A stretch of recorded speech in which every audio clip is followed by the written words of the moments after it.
welcome the ones who are here, and welcome the ones that are over there. So this is the 10th edition of the CyberChess event, and I'm glad to see you, so many here in presence. My name is BB, Bernhard Blumbergs. I represent the CERT.LV, and I'm the lead cybersecurity expert at the CERT.LV. This conference has been already for 10 years around with different challenges. This year, it's the largest, the fanciest, the most amazing conference that we have. However, this is not only about the looks, it's also about the content. And thanks to the CERT.LV, thanks to the NIC.LV and Ministry of Defense and our partners and supporters, this conference has come to be, and you're here to enjoy it to the maximum. A little bit what is happening in the background. In the background, there is the Capture the Flag event, the CTF. It started already today at 9 o'clock Latvian time. It will last for 30 hours up until tomorrow, 3 o'clock, when we are going to see who is the winner and who is going to win the battle in the cyberspace. So this session format for the whole day and tomorrow as well is going to be 45 minutes allocated to the speaker, and it's going to be very in-depth technical. I hope you are ready to ask questions as well, and regarding the questions, ask questions here. There will be our helpers that will give you the microphone to ask the questions, and also on the slides you will see the Menti code, and you can push the questions online, and I will ask those questions on behalf of you. All right, with this, I would like to pass on to Fernando. Fernando represents VirusTotal. I met him in Japan, so for two Europeans to meet in Europe is highly unlikely, but apparently we met there, and I'm glad for you to be here. Fernando, please. Thank you.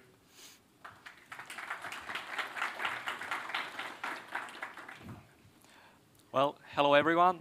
I'm Fernando, and I'm glad to be here. I want to thank the organizers for this event and also for the invitation to be here.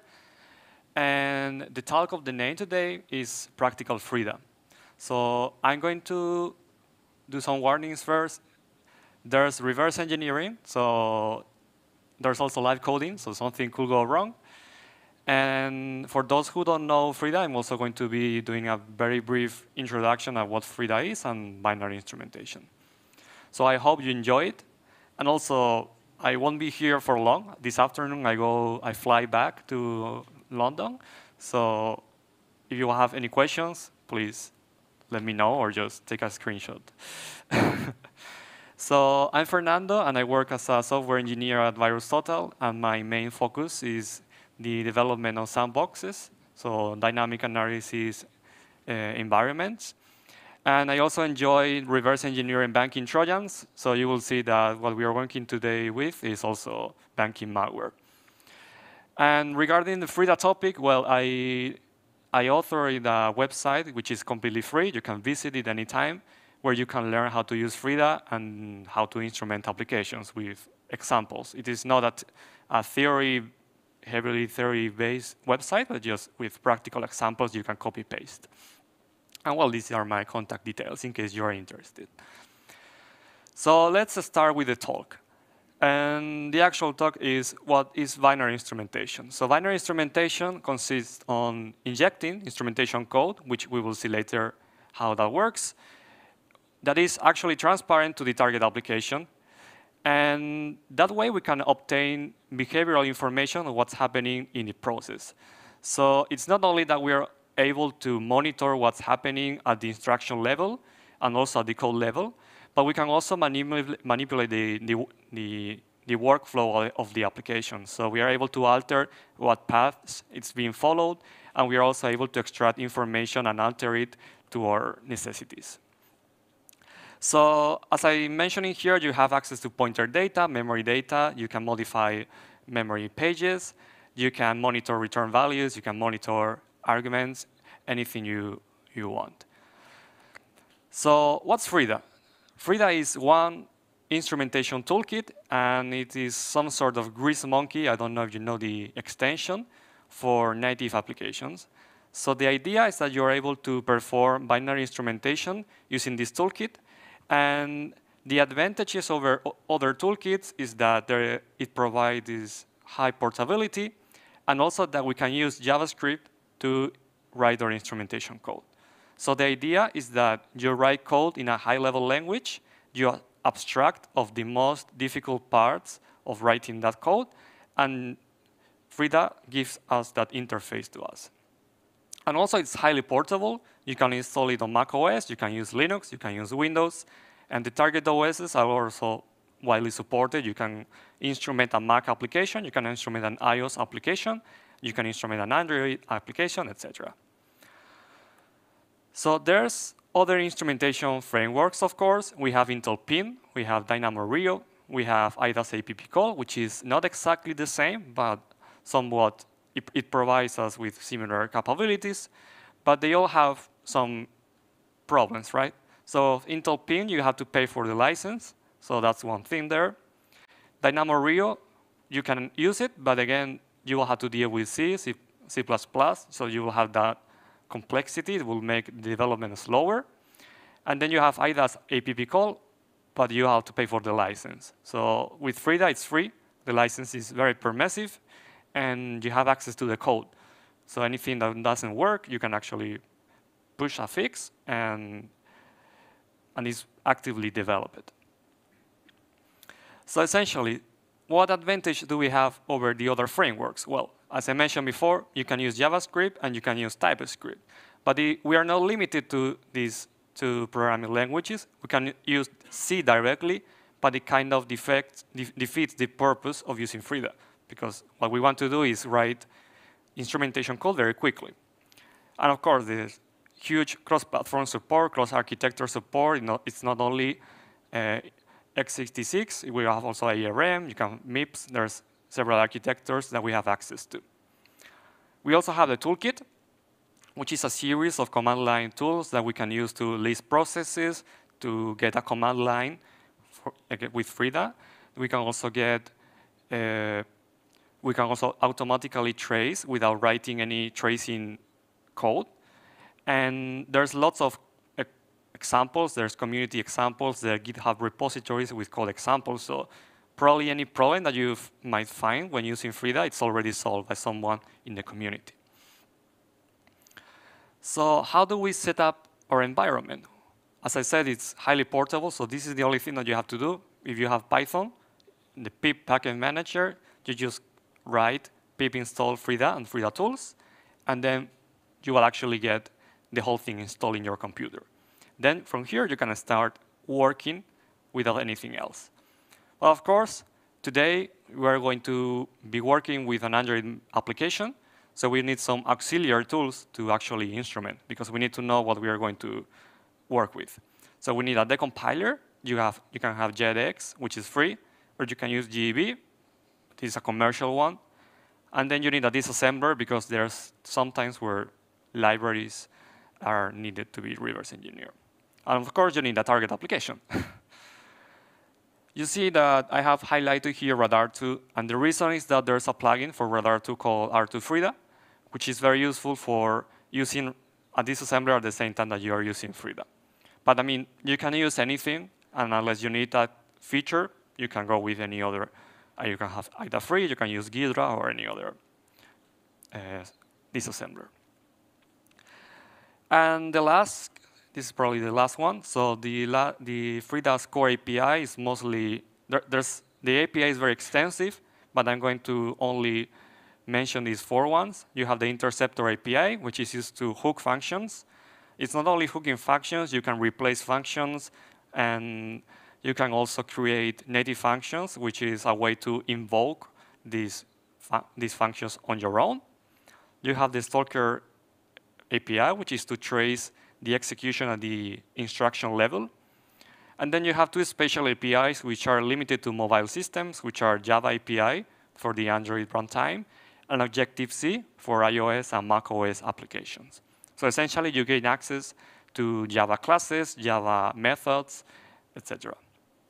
Here's the documentation, but this is called Practical Frida, so we are going to get our hands in actually using Frida. And I will explain what's happening in real time. So the initial idea was to show a crack me, but during the flight I said, well, let's go with the real thing, and we're going to play with real malware. So I promise this is the last slide. There's more slides if you want to check more details later, but from here on, it's going to be hands-on thing. So this sample that we are going to work with is Copper. It is an Android banking malware evolved from Exobot, and it is a multi-stage setup. So I chose this malware because we are going to have to instrument native code and also Android code. So essentially, I'm of course not going to reverse engineer the whole thing. We are going to deploy. And what it does is that once you execute this application file, it loads a hidden index file, which is hidden in the resources section, which then loads another library. And that library is the one in charge of decrypting the real payload. And then another payload is stored in the cache. This sample does not actually delete the cache, so we have that advantage to us, but we could solve it. And some more interesting things is that, well, the data to the command and control is sent as a JSON object, and it uses a repeated list, rotated list of domains. So if one of the domains doesn't work, it's going to try to use the next one. So our first objective is to manage to get the rotating list of domains and the information that it's sending automatically.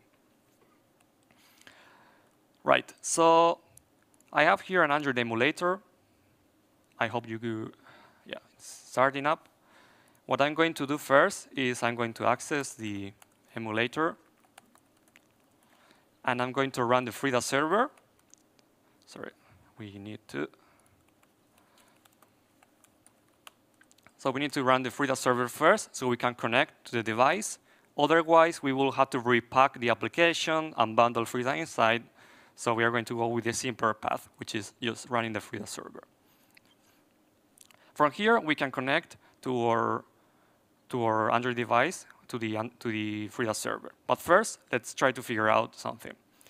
And if we go to, well, this is a behavioral report. And the only thing I want you to check is that if we go to here, there's a file written to disk called cache, SVC PMG. So we already have the cache here, and it's probably calling the fopen API. Another thing I want you to check before that, I'm going to open the Copper file. Yeah, it's here. So if you see the decompiled code, this is the package name. There's no code here, so this is already suspicious. There's a mention of that drop file as a raw resource, and it is in this address.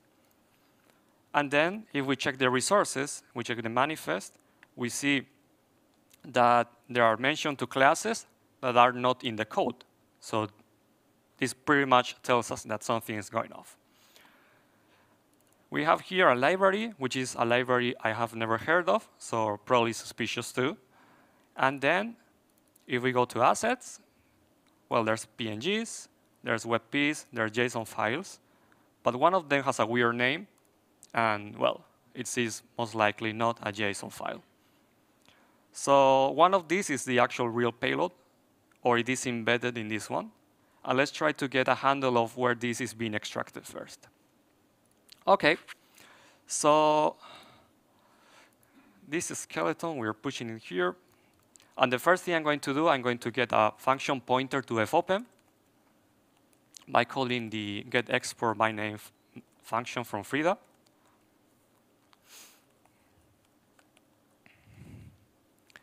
So this, what it does, it is returning a memory address to this fopen function, which we will need. I'm going to demonstrate that by logging it to console.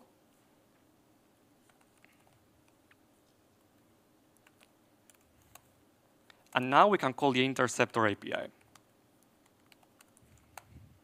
So on the interceptor API, we have access to two callbacks, the onEnter callback and the onLeave callback. So each callback, this callback onEnter gives us access to the pre-execution state of the function. So it means that we can monitor the values and anything that happens before the actual code works. And the onLeave callback, we have access to the return values and whatever was modified during the function execution. Since we only want the file name, the first thing we're going to do is we are going to remove the onLeave callback. And I'm also going to read the first argument of fopen as a UTF-8 string. So Frida doesn't know what this argument is. It doesn't know how many arguments they are. So we need to tell it to read this memory address. We can log it here, for example. We can just tell it to read this memory address as a UTF-8 string. And then we can use Frida to get a backtrace of what's happening, so we can find out where this is actually coming from. So we can use the thread API. There's the thread backtrace, which returns a backtrace again, and it receives the context of the current execution, and we can tell it to use a backtracer. So there's two. There's the fuzzy tracer and an accurate tracer. So in this case, I'm going to be using the fuzzy tracer. And since what it does is to return a list of callbacks, what I'm going to do is to map each one using the debug symbol from address API, and then join it in new lines. So essentially, what this is doing is we get a list of the whole backtrace. When this function is called, we are restricting it to this context execution only. And then when what this does is that it tries to resolve the function name from the address of the trace, the backtrace. So let's try to test this one out. With the command line tool, we send a JavaScript instrumentation script here, which is called CyberChess.js. And we attach to the com is called 0 package. And the -u parameter is just telling us to attach to an Android device. You can see here the package name is actually that one. So if everything went well, there should be no red here. OK. Everything went well. And let's do it better. And let's change it for console warn, and this one for error, so we can see it better. OK. So we have here the backtraces. This file is not really interesting to us. This file is not interesting to us. But this one, you have seen it before, right? It's actually interesting. So we get here that this file was last called from this offset. So this library that we have seen here before in the asset, sorry, in the lib section, was the one responsible for opening this file in the directory. So we are going to copy this in a notepad, for example. Sorry. And I'm going to get the base address of this module.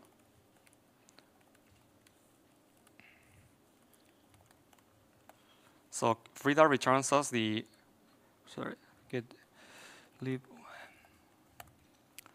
this Frida resolves for us which is the current memory address of this module.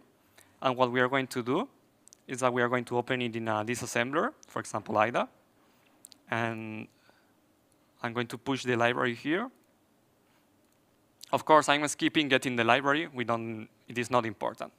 So I'm going to rebase it. And let's see where it is. Segments, rebase. We have now rebased it to the current execution. And we see here this is the memory address from where it was called from. So if we jump to this address, we are now in the function responsible for calling fopen. So you see this weird name. Here it is a Java native interface function. It's first calling fopen, then it's calling fwrite and fclose. So this is already suspicious. It is most likely receiving the decrypted DEX file already here, and it is just writing it to disk. So why is it important to reach this point? OK, so with Frida, once we start instrumenting from scratch, when the application starts, it doesn't have access to the Java classes at first. So for example, these ones that we have seen here that are still not loaded, we could not instrument them because they are not loaded. So we need to find a starting point to begin with. So for that, we found this function which we should monitor and start instrumenting the Java code. So I have an skeleton here, just to save time because we don't have much. And I'm going to go through it very, very quickly. So what do we have here? What I'm doing is that I'm getting a function pointer to the Android version of DLOpen. So when a dynamic library is being loaded, we know it. And then we are using the interceptor API to actually intercept every function called to DLOpen. And I'm reading the argument as a string. And I'm appending it to this here, so we can share the context with these two callbacks. So every time DLOpen is called, we are getting the first argument, which library is being loaded. But we don't want to monitor we don't want to react on every library because only one of them is interesting. So what we do is that once the function has finished, the library should already be loaded. We check that the library is the one that is interesting to us, and then we instrument the function that we have seen before. So once that function is then called, this one here is called, then we can start instrumenting the DEX file. And then up here is the actual code for the Java side of things, but it is empty. So if everything goes well, this console log should pop up, instrument init, and then this one should not crash. So how do we get the function pointer for this one? What we can do is that we can get the base address of this module.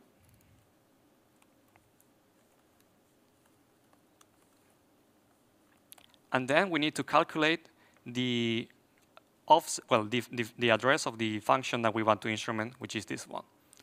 So in our notepad, we have the offset here. I'm going to copy the whole thing. So we have here our offset. And then we can get the decrypt function, which is the base address plus the offset.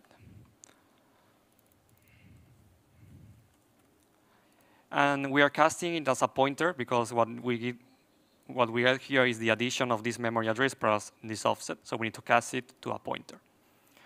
So if everything goes well, let's see. Let's instrument.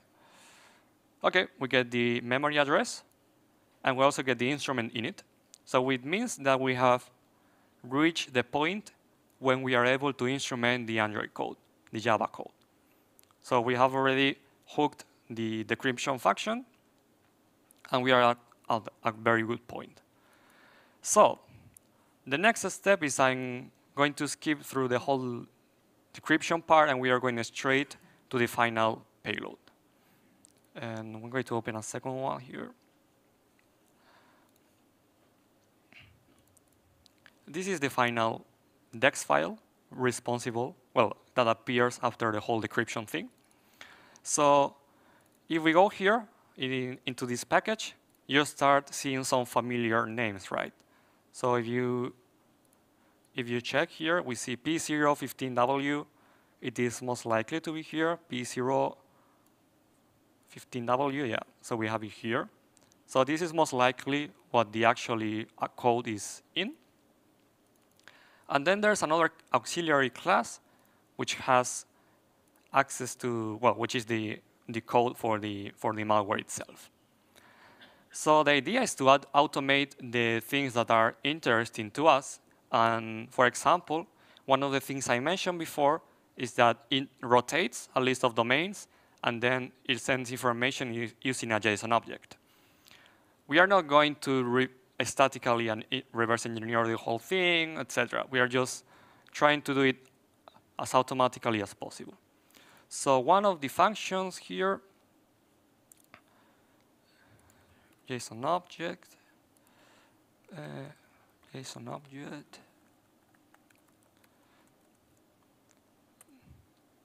Let me see if I find the interesting one. Okay, no, not this one. This is live, so if anything, okay, I got it. So this function is receiving a string and a JSON object. And then if we check the code, it is performing or trying to perform an HTTPS request. So anything that is going to be sent to the command and control is most likely here. And this string, str, is the URI. So we will most likely get the URL here. So how do we instrument this thing? So the first thing is getting the reference to this class using Frida. And the real class name is this one. So the compiler just renames it. And let's get to the code. In this Java perform block, the Java API is active. So only in this code block we can instrument Java code. So the first thing is we're going to get a reference to this class by calling the java.use API. And I'm going to log what this is actually. And now we need to choose which function, which method to instrument. So if we go to our code, and we go to the previous function, where is it? This one. The function name is goto. So, well, it says this one here again, but it's been renamed. So the real function in memory is going to be this one. What we do is that we access this class, and we choose the goto method. And then we overload it. We choose the one that is receiving a Java string as first argument, and a JSON object as a second argument. And then we access the implementation. We are going to replace the function itself, and we are going to write a function here with C2 as first argument and payload as second argument. Right, so since we are modifying the function, the first thing that we need to do is to allow it to run as usual so the application doesn't crash.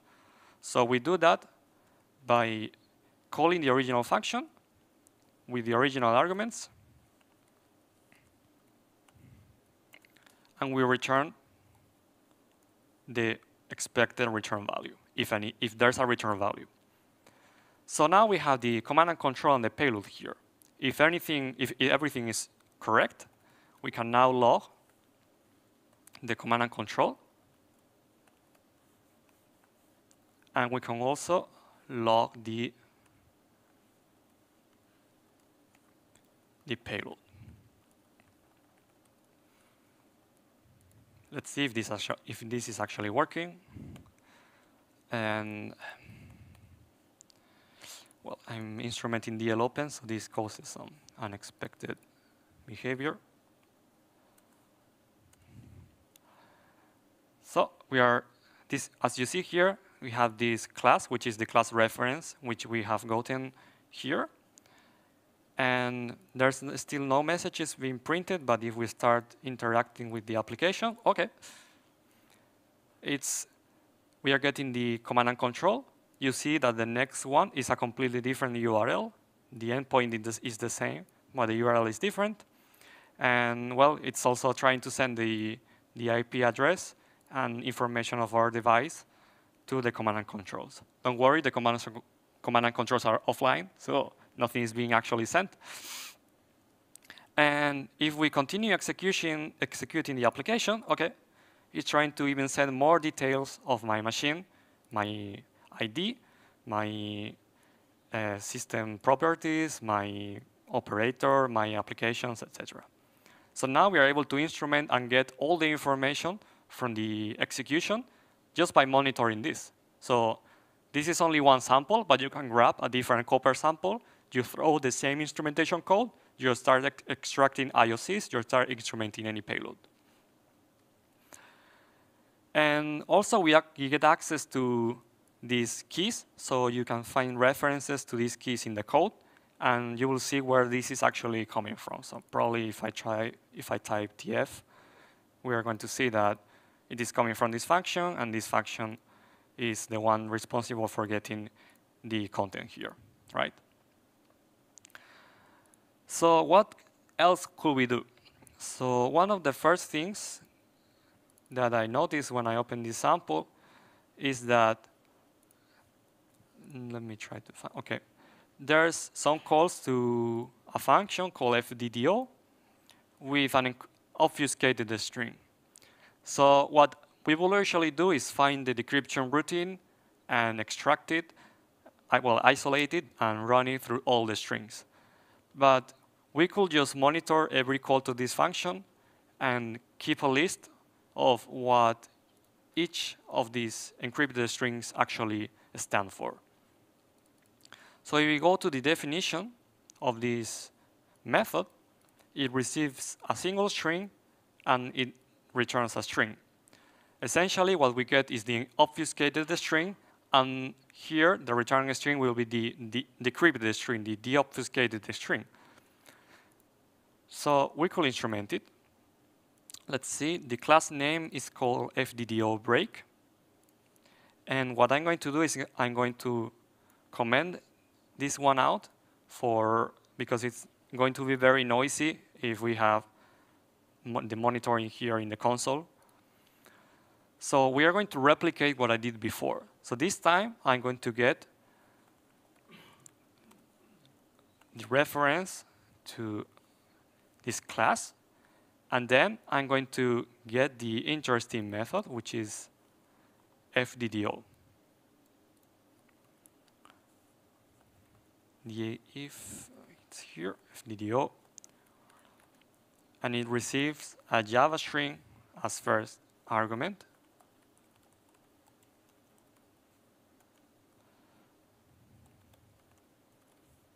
Right? So another important thing here is this overload parameter. It is possible to define several methods with the same name, but with different arguments. So what we do with this overload is that we choose the method FDDO that receives a single string as a parameter. If we don't specify this one and there's more than one method with the same name, Frida doesn't know which one to instrument. So for that one, I always call this overload function to choose the one that is interesting to us. The same way, if we don't specify the correct types, it will also tell us that it can't find the function. So we are replicating what we did here. We capture the return value of the original function. And in this case, it is the encrypted string. And we return the original one, so the application doesn't crash. And in reality here, the return value is the decrypted string. So we can rename it. And I'm going to be logging to console. Again, the encrypted string.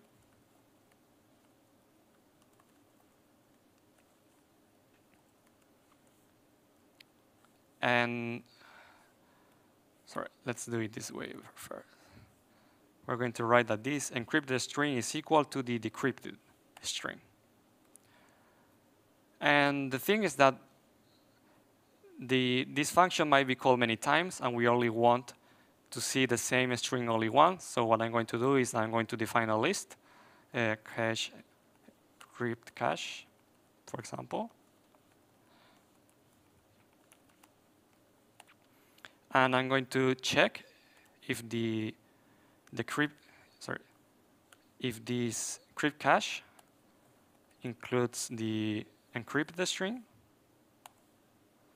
and if it doesn't include it, then we are going to log it, and we are also going to push it to the list.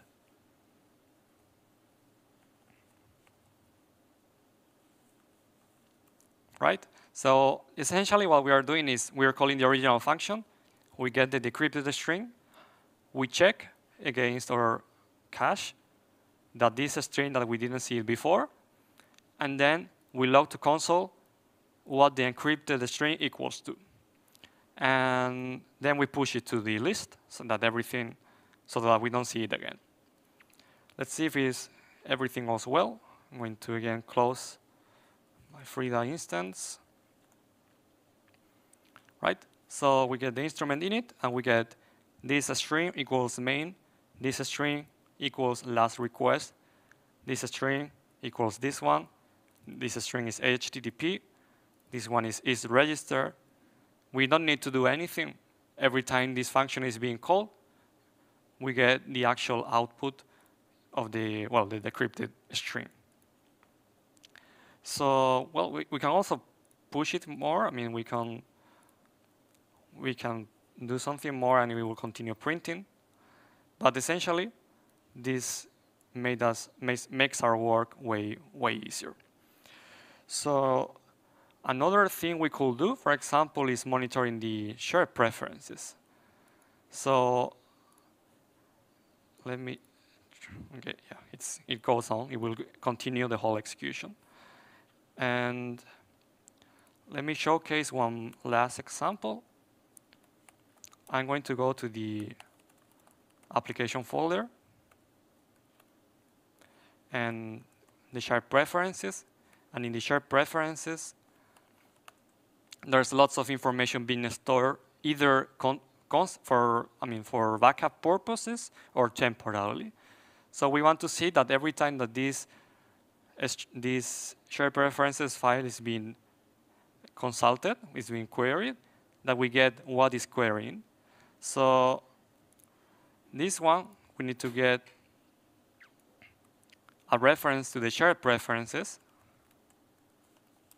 And we use the java.use API.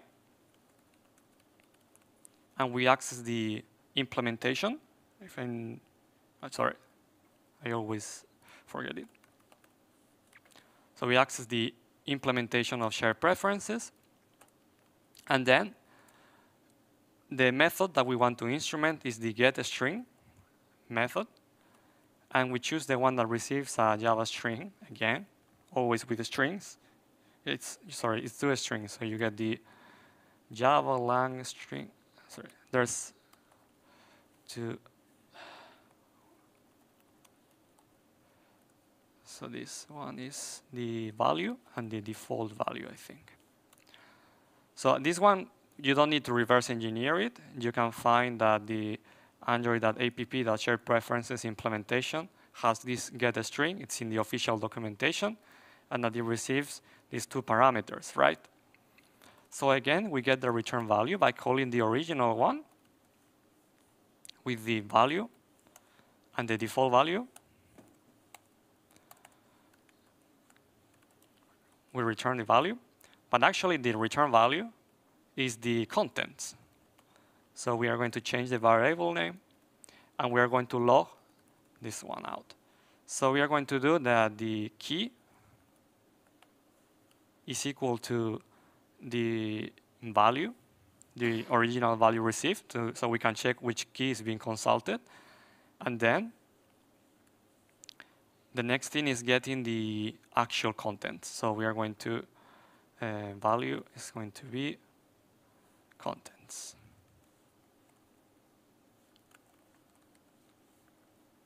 Let's see if everything went well.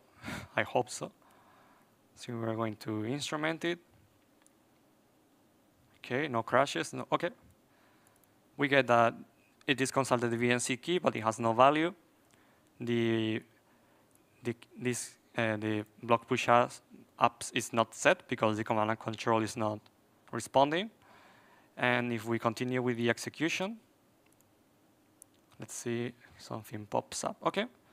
This inject ACCB key is storing a JSON file or JSON object, and it is the HTML responsible for trying to trick the user, which is not loading at the moment, into giving it the necessary permissions. You see here, install services, bot name. It has checks for these 3 languages, Spanish, German, and English. And well, this bunch of code of HTML code, which is used to overlay a trick over the user. There's more here. The key, they are trying to store my real IP address. Then let me see if there's something here. The list of domains. So you could just monitor this key, the domains key, and get the complete list of rotating domains. Or you could monitor the first thing here that we did to get the command and control and the payload for research. And well, this is with this way we have pretty much defeated this sample. We can it is already generalized. So the only changes that we will have to make here is that when we are instrumenting, we need to change the package name, but that one is trivial. And the code is going to be pretty much the same for this malware version. So this is it. I know it's very technical, but I hope that you have enjoyed it. In the slides, there's more. It goes a little bit more in detail of what's actually being happening. And that's it. If you have any questions, please let me know.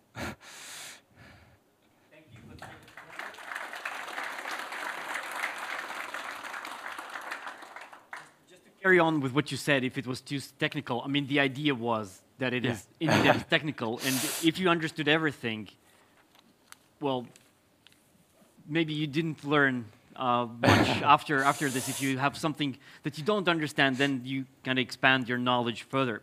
However, my next question is to you, because we talked with you about that this Frida was picked up by you because you wanted to automate the malware reverse engineering analysis in the VirusTotal. How much automation can be done on this sample in the VirusTotal as of moment? Because you did a lot of manual tasks in which you said, "Oh, this is an interesting function. Let's look for interesting function. How much can be automated?" Okay. Well, that's a nice question. Well, in the case of if you want to get some specific information from a sample, from a binary, you need to reverse engineer it and figure out which function, which offset is the one interesting, so you can generalize it. But usually the most interesting things are done by using system APIs. So we have here the example in what we have known. We have instrumented this very specific function to get the payload. Sorry.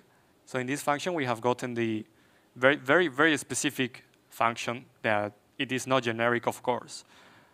But the shared preferences one is generic. So any call to share preferences from any legit or malware application is going to use this one. So what we do is that we instrument the ones that are system APIs that are going to be called for sure. Right, but finding interesting functions, can that be currently done already in the VirusTotal automatic sandboxing, or this is still where reverse engineering has to be done by the human and then carrying on with this? For specific functions, yeah, it requires a human, and yeah. Yeah, so that's what I understood as well. Yeah, human is still in the loop. We can't eliminate the human out. So the question's also about the current malware, especially for the Android malware. Have you seen that the malware has been trying to counter the instrumentation and reverse engineering? For sure, we know that malware authors try to counter this to make it harder. How prevalent that is? Yeah, actually, the original idea was to show up a crack me with techniques used by malware, or well, not just malware, legit applications, they don't want to be reverse engineered. They don't want to be instrumented because they could bypass their SSL communications, etc. So in that case, there's techniques, of course. They try to detect the FRIDA server that we are running here. They try to detect it with strings, with memory maps. So yeah, there's techniques, but there's also ways to go around this. Right. Is there any question from the audience? Yes, there is one question. I mean, Carlos was the first one with the hand up, so Carlos. Oh, hold on. Sorry. Wait for the mic. Sorry. Hi, I'm Carlos with CERT.LV. My question is, those decrypted strings, can you push it back to the disassembler or to the this Android environment? Because when I was doing reverse engineering, it's really helpful to have the decrypted strings as comments and then to read it in the disassembly.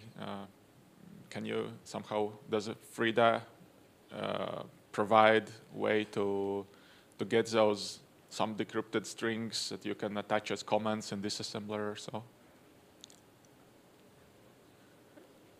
With FRIDA, you will need a memory address to attach to.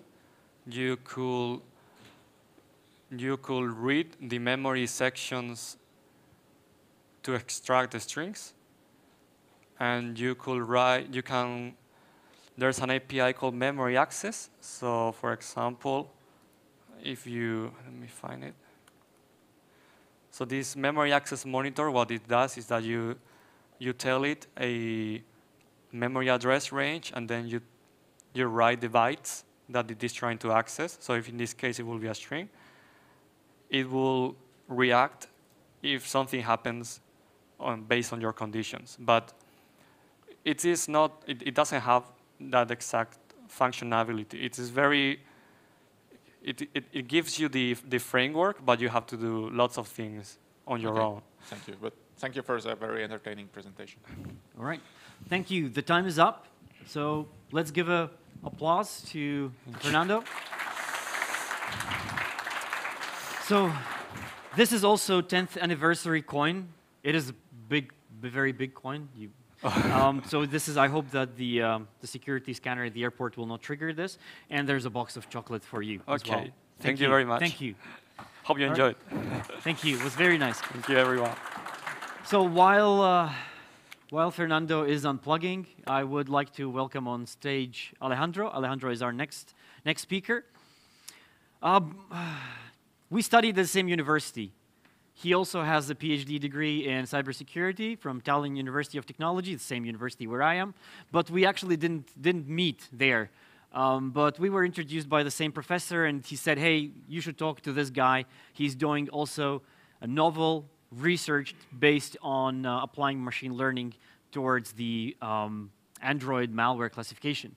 And this is where Alejandro will try to entertain you as well as soon as he gets the computer up and running.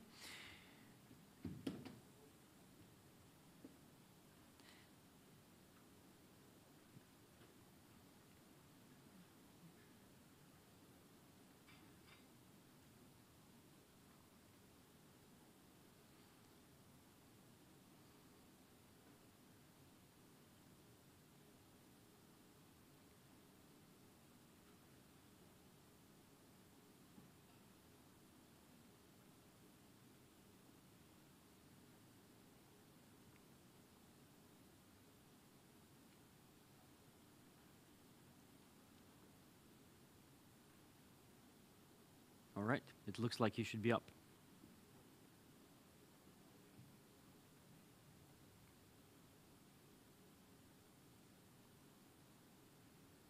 All right, with this, I see that you're up and running now, so there you go, the floor is yours. Yeah. So can you hear me well?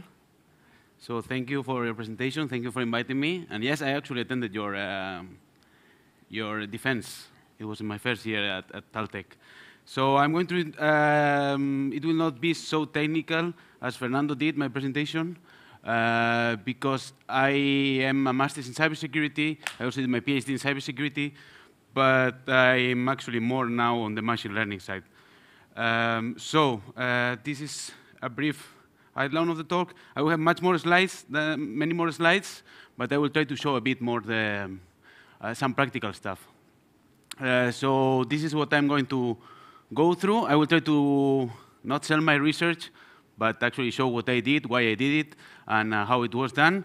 And yeah, this will be more or less everything that we will cover. Like the first part is it will be I will show how I extracted the data, because machine learning is all about data. So I'm going to show to basically show how I extracted the data and how I used it later, and how we proposed a methodology as well. And basically, this is what I will cover, and then I provide the main takeaways of this presentation. So this is me. So I studied ICT engineering in now every university has this tech stuff. So I studied in Barcelona Tech, which is a technical university in Spain. Then I did the master's at Taltech. Then I also the PhD at Taltech. Meanwhile, I was for some time, for a few months, working in Malwarebytes as a machine learning engineer in the Android team. And now I'm currently a postdoctoral associate at New York University, Abu Dhabi, which I'm not actually much more involved in cybersecurity, but I'm still applying something, because my research currently is about privacy-preserving machine learning for healthcare. So yeah, this is it, how it's now. And if you want to check my thesis, this is my thesis. So I'm just I know when someone writes a thesis, in the end, no one reads it much. So, but if you want to check it, it's here. It's 417 pages long. So, but I mean, it provides everything I'm going to show you to you here. So why my work was done? So basically, because there's still a high Android malware prevalence. There's a lot of actually, in 2018, when I started, it was seeming that it was a bit going down, but now it's raising up again.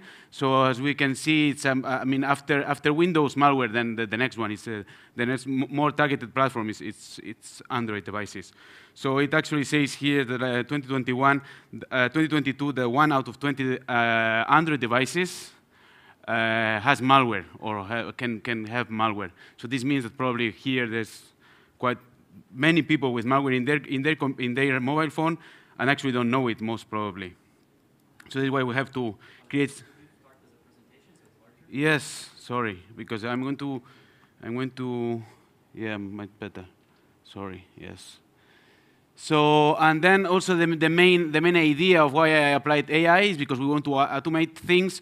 We don't want to, I mean, the work that Fernando does is amazing, but I mean, it's very complex. You need a lot of technical knowledge, how to reverse engineer. So with AI, what we are trying to do is to automate things that can actually be more automated. So we need data. We need data that can be easily retrieved, or at least not in a so complicated. So what we found when I started my research is that most of Android malware detection methods were what we consider static. So basically, people just create a model, they just run it, they test it, it says, oh, it has 95% accuracy, and that's all. So they don't think about that malware actually evolved, that how can this detection model, how can it be updated over time? As I say, this is back in 2018, 2019. Now it seems that it has improved a bit more.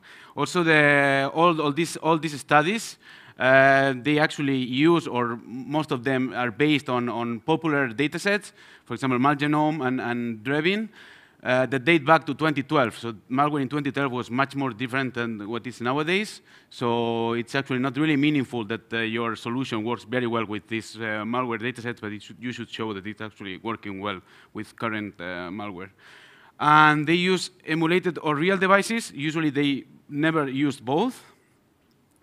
And they assume that, I mean, the static features are always be the same because they are from the binary, but I mean the behavioral features, like how the application works on each one, it's assumed usually to be the same, and we were actually thinking that it could not be the same, and this is why we started this also this research in cross-device detection. If we could actually create a model on an emulated, getting information from an emulated device, that it could also detect malware run on a real device, and I will show something about this later. Also, it's very common in machine learning to randomly split the data. If we do this in malware, basically in cybersecurity or in Android malware detection, then this is a mistake. I mean, this is usually a mistake because then you this means that you are kind of like usually the training data, the data that you use to build your model, should be on the past of your future data. This is obvious, right?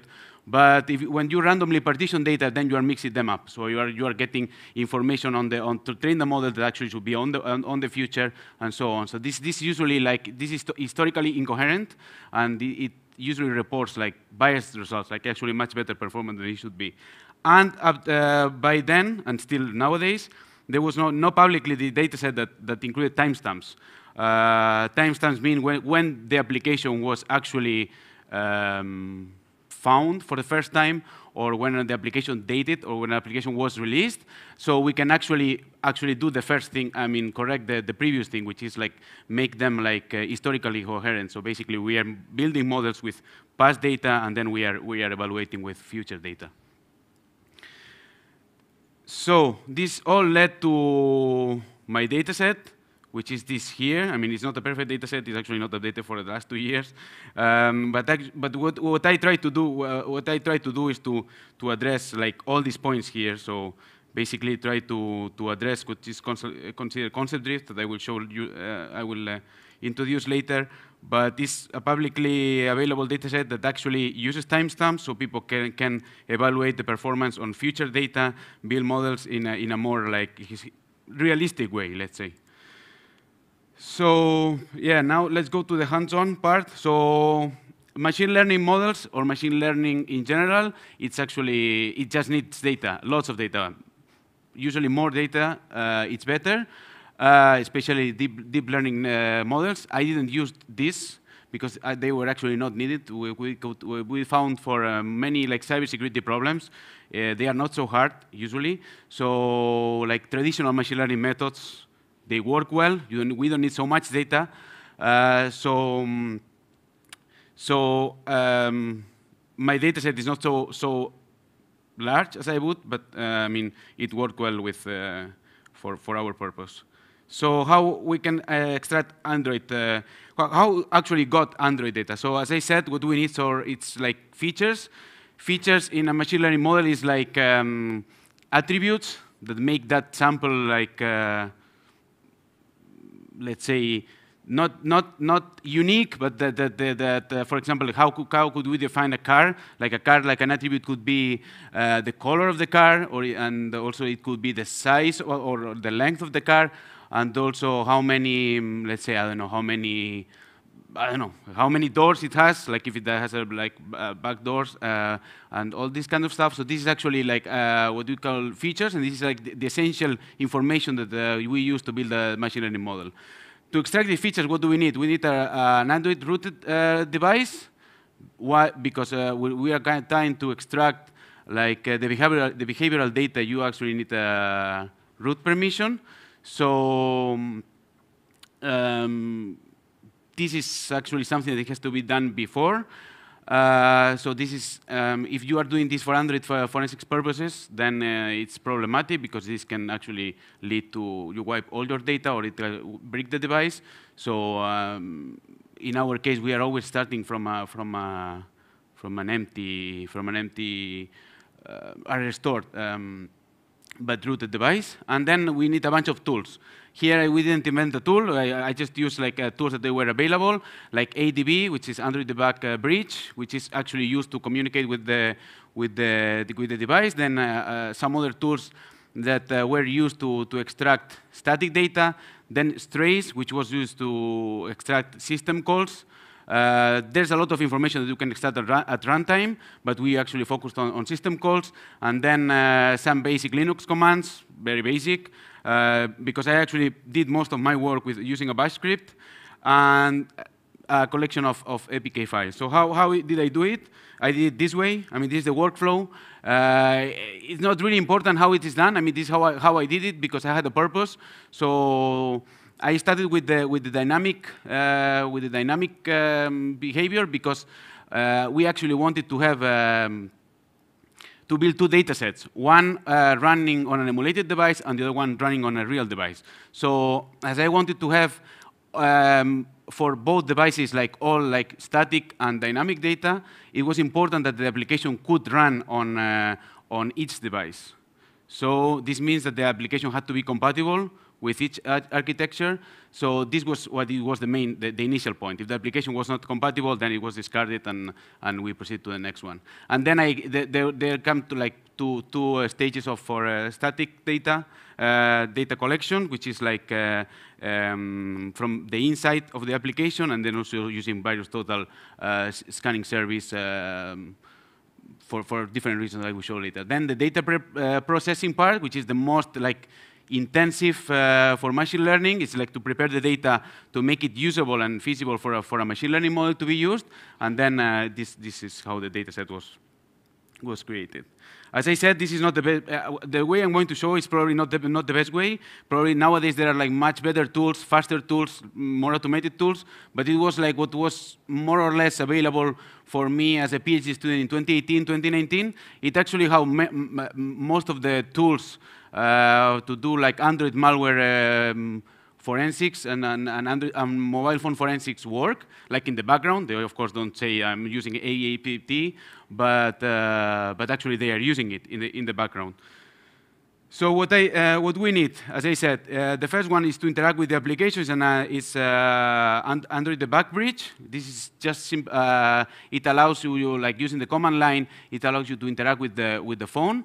An USB cable, if it's a real device. In my case here now, I will show you with an emulator, but it will show what I'm going to show. It works in the same way with a real device. It had to be rooted. The advantage that we have here is like I'm going to use an emulator, which is Genymotion, that it actually provides roots by default. So I'm skipping that part. And then you need like developer options, which it can be done, can be like obtained in this way. Well, you need enable first, under developer options, you have to enable USB debugging, otherwise you cannot connect with the phone. So wait a second, this is going to, okay. So this is the device, I have it here. That was, okay. So, I don't know why it's not working. Okay, 1 second.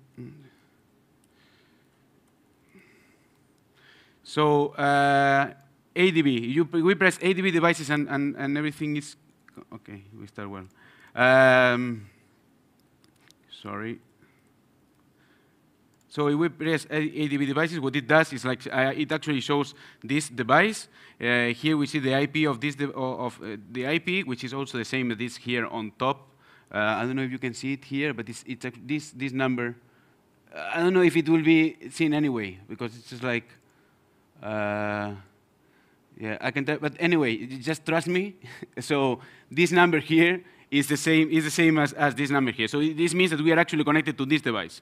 How do I know I'm connected to this device? Because I can basically do a lot of stuff. But let me see. Well, now I will have one problem.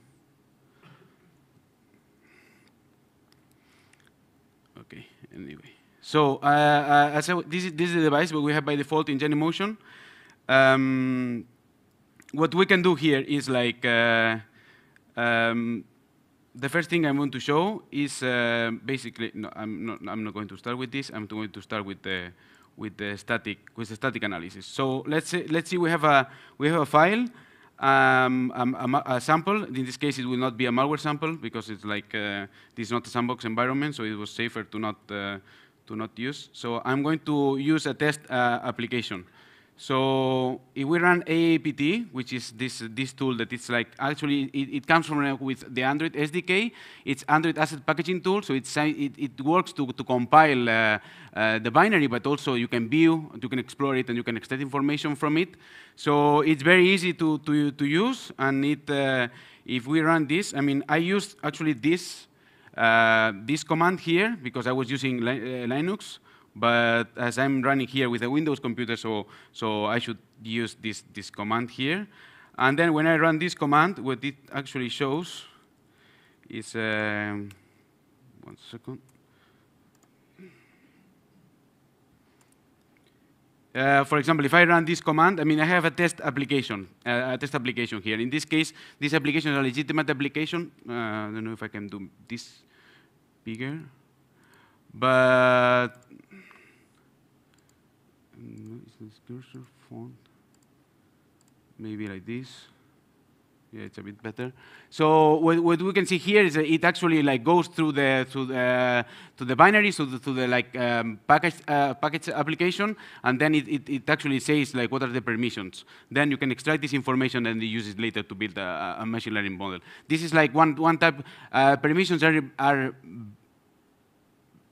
really like is one of the features that are mostly used. Why? Because it's actually a security feature of Android. It has been improved over time. So nowadays they are quite restrictive, and actually the application it actually it's one of the security controls, or the first security control that Android provides. So it's a very useful one to discriminate malware from legitimate application. Because, I mean, if you are, for example, installing a calculator, let's say, but your calculator requires, let's say, to get your account information or to get, like, information from your contacts, this is not matching really much what should be the functionality. So it's actually something that it actually can give us a hint what's going on. This is one thing that we can use to build a machine learning model. And actually, I use this, and then I also started Intel filters, hardware and software features, the package name. We can also get the package name with here.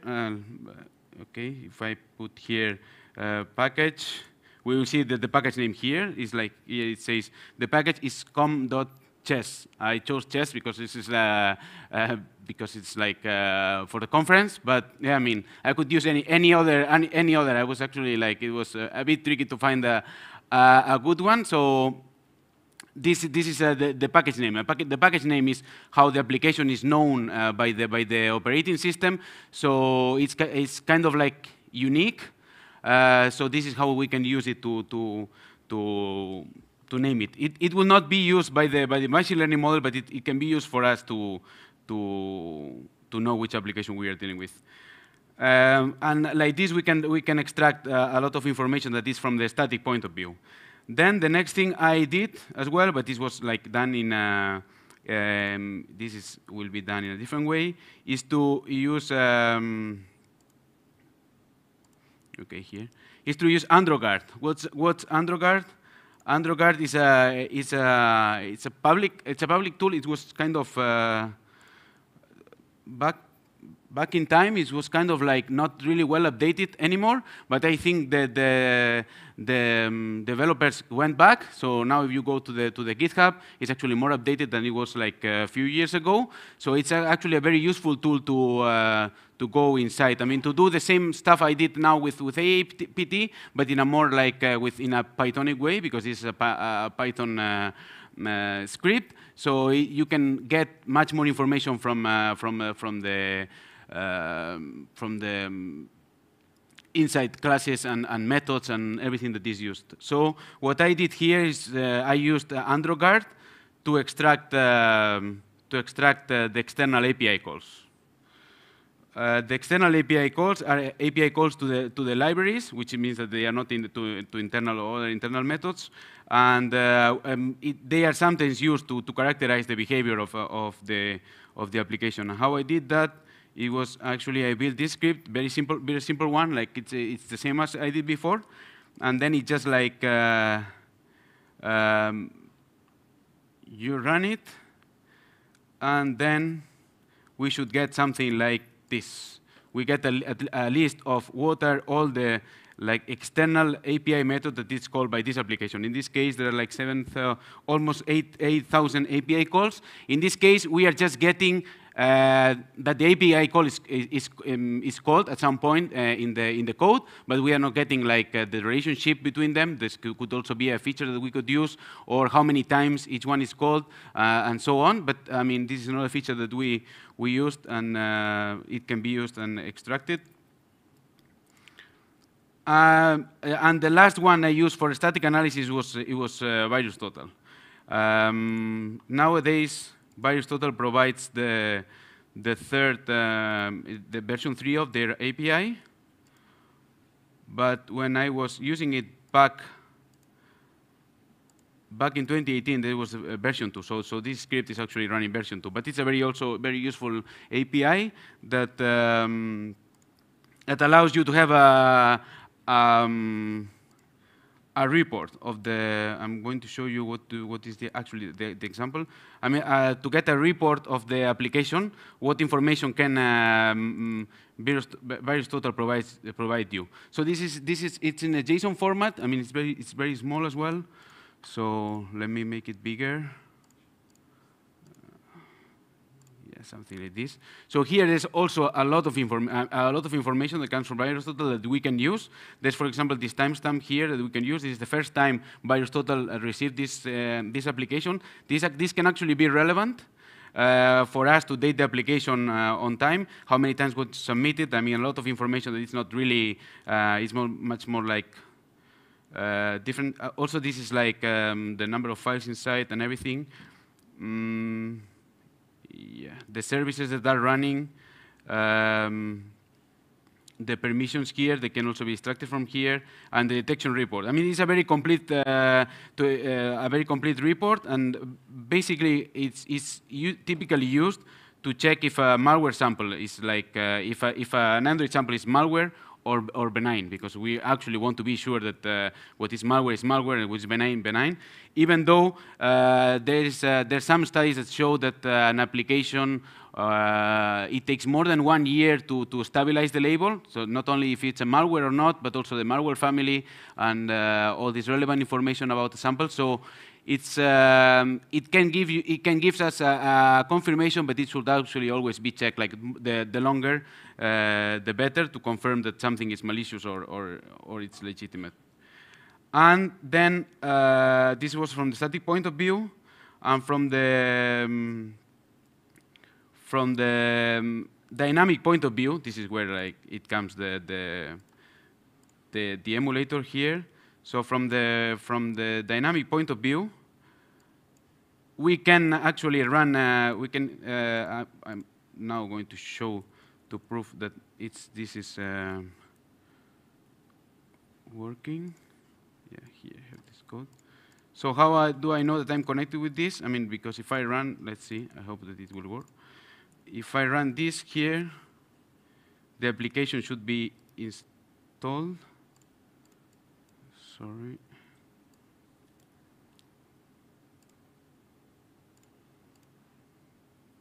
Yeah. So the application is called Chess, as I said. So it's trying to install it. We are using ADB to install it. You see, like it appeared here, like we have this Chess application here. Now I'm we are actually successfully connected to this, so we can use this command ADB also to do like many things. For example, like the thing I used it. You can also we can actually invoke a shell. So if we do, sorry.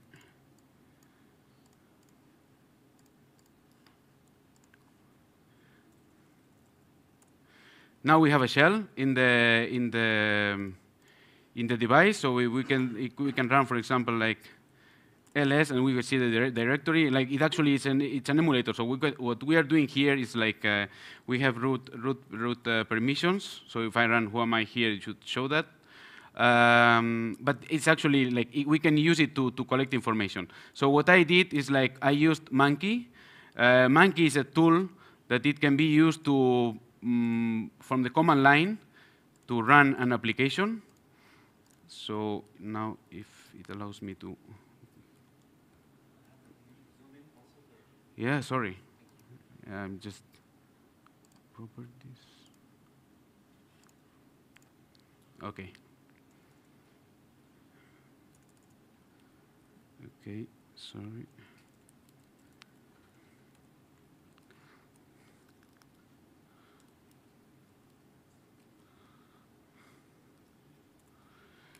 Sorry, 1 second. The thing is like this this keyboard is a bit, and the T is not working, so I should copy here. So I should copy it from here. Sorry? Control D. I don't think it's working. Yeah, thank you. So what I wanted to run, it was actually this.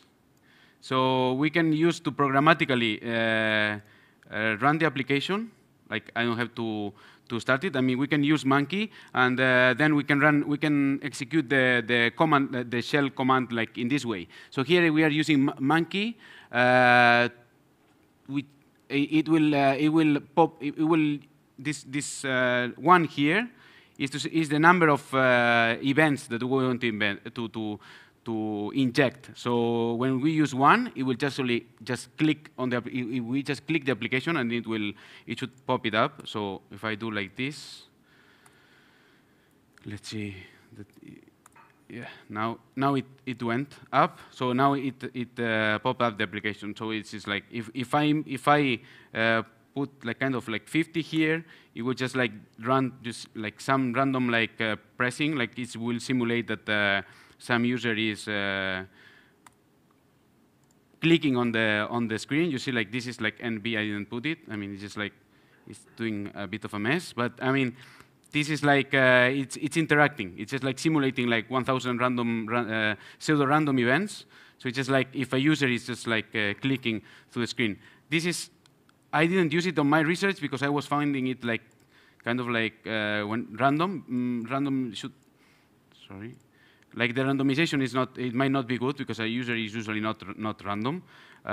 So what we wanted to do, we just use it on with one event. It was just to pop it up, and then what we were using is like we were using strays to collect the system calls. So with using this, we can, for example, like see.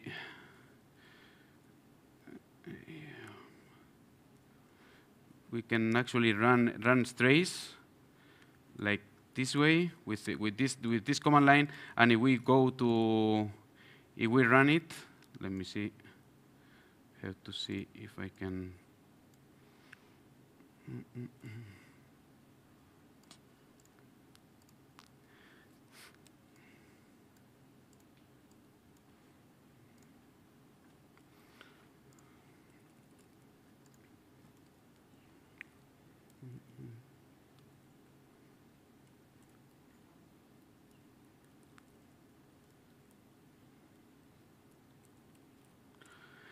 So if I see, if I check which one is the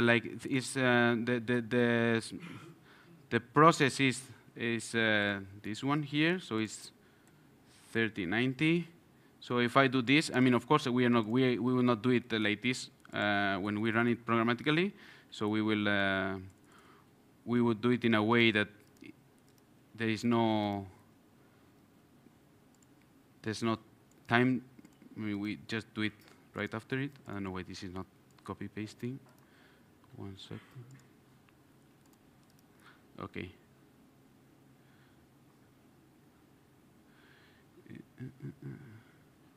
Okay, it's 3910. So I'm using this to actually now I'm attaching strays to the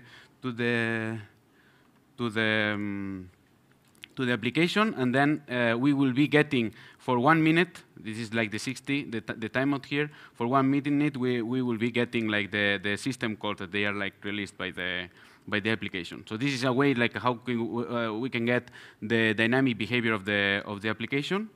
After 1 minute, it will be automatically detached, and it will like as I wrote this command, it will actually save a log file on this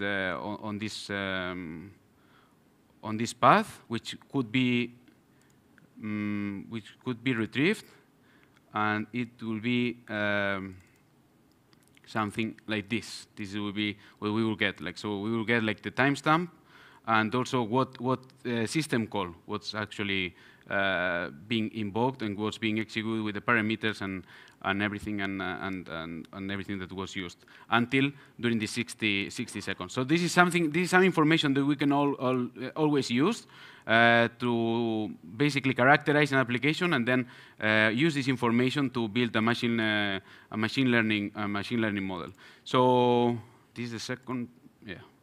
So this is all the information I got. I mean, I ran it in different stages. So basically, all this was done because the final thing I wanted to do is to get something like this from an application. So I was having the various total report. I was also having like 1 second. Okay. I was also having the intents that the application was using, also the permissions that the application was requesting, also the system calls that they were using, and at some point I also I did it later. For this is the name of the package name, but at some other point I also used the API calls, and this information was used to build machine learning models. This was all done before, like this was nothing new.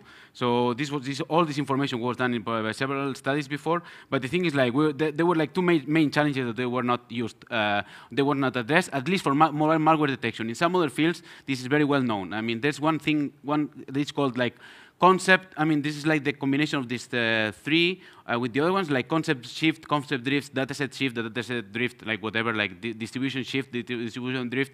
Basically, what it means is like the statistical properties of the data, they change over time, meaning that your model that it was like built 1 year ago is not working anymore with the new data, because the new data is different. I mean, the new data, it cannot be modeled in the same way. So basically, if you keep the same model, it will fail. It will, at some point, it will not work anymore. So this was done. This has been known for machine learning practitioners for a long time, but somehow in the machine learning, in the Android malware detection community, it wasn't something that basically was ignored. So this is what actually we tried to address with our dataset, and also cross-behavioral consistency. This means that the behavior of an application, at least what we get from the system calls, that TXT file that I was showing you, like most of the studies like assume that it's the same. So it's like no matter what version, what Android version, what like operating system, what type of device, what architecture you run, like the behavior will be consistent. I mean, it's like a very bold assumption, and then also we try to see if that was true or not. So for concept drift, there was some to address concept drift. There's one thing that is really important. Is like timestamps. To know if our model in the future will work, we should actually have like some data set or some way to order our data, so we can actually build data sets that are ordered chronologically. In that sense, like timestamps are very useful, or are like the key to address them, to order data sequentially, and we actually also like doing it in this way. We proved the existence of concept drift in Android malware detection, where like none study before had shown. But there are also problems as well, of course. First of all, like timestamps might not be reliable. Because there are many ways. There are many ways to data an application. One can be used like we can use maybe first seen from VirusTotal, which is when the application was received by VirusTotal. But this might be delayed because it can take time for people to update or to submit the application to VirusTotal. Another thing could be like go inside the application and get the last modification. So this means like what is the last modification timestamp that we can get from the application, and assume that that's the date of the application. So there are like many timestamps that we could use. We actually used these two that I said. I mean, they were not randomly explicit. I mean, yeah, and actually we proved concept drift in both cases. So as you can see here, we just like built two methods.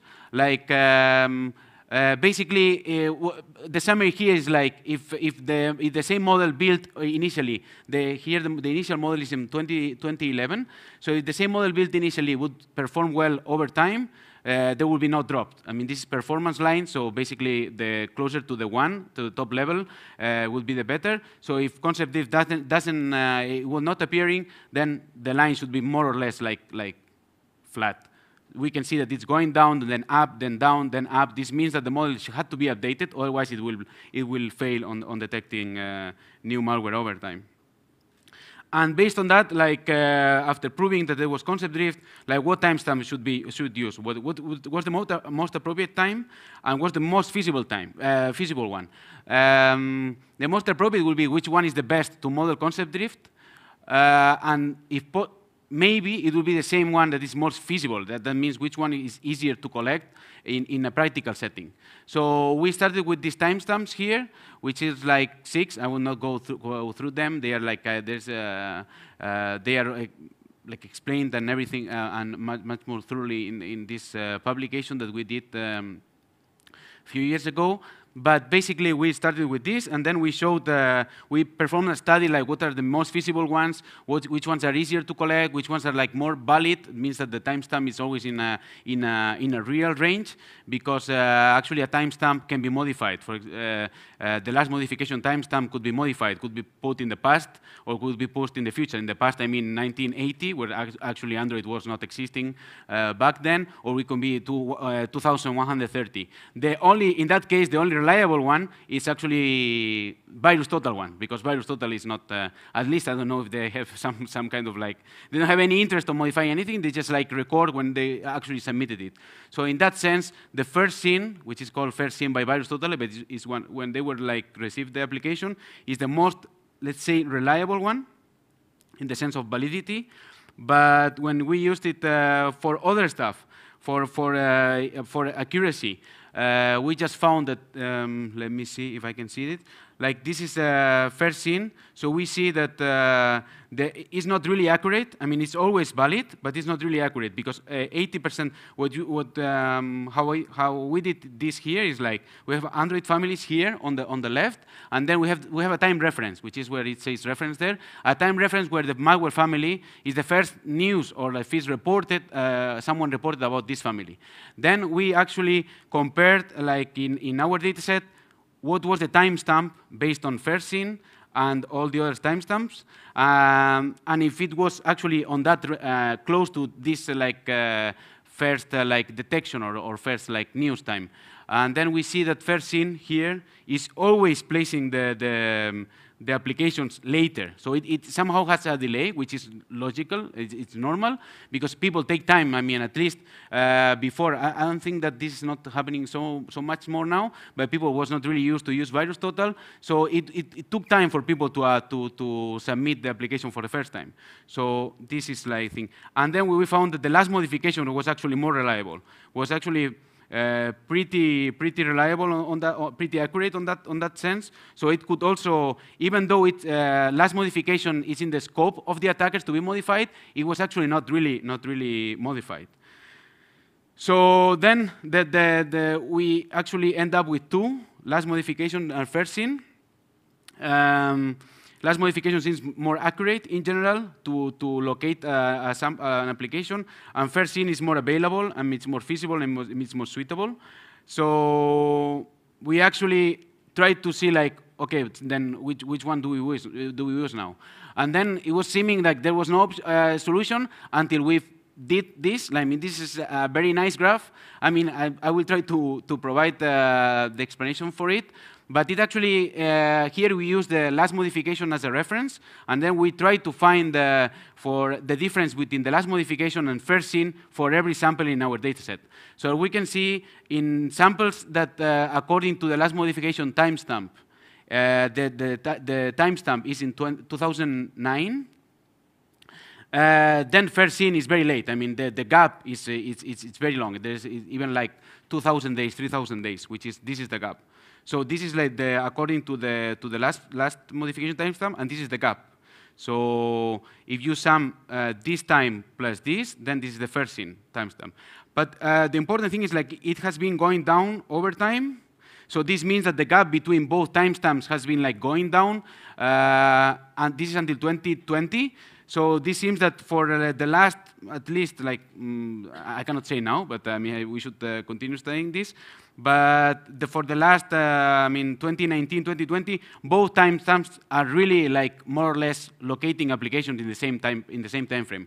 This is very good because this means that we can actually use first seen, which is valid. It's always valid, more feasible, more practical to collect, and also like it gets the attributes of being more being accurate.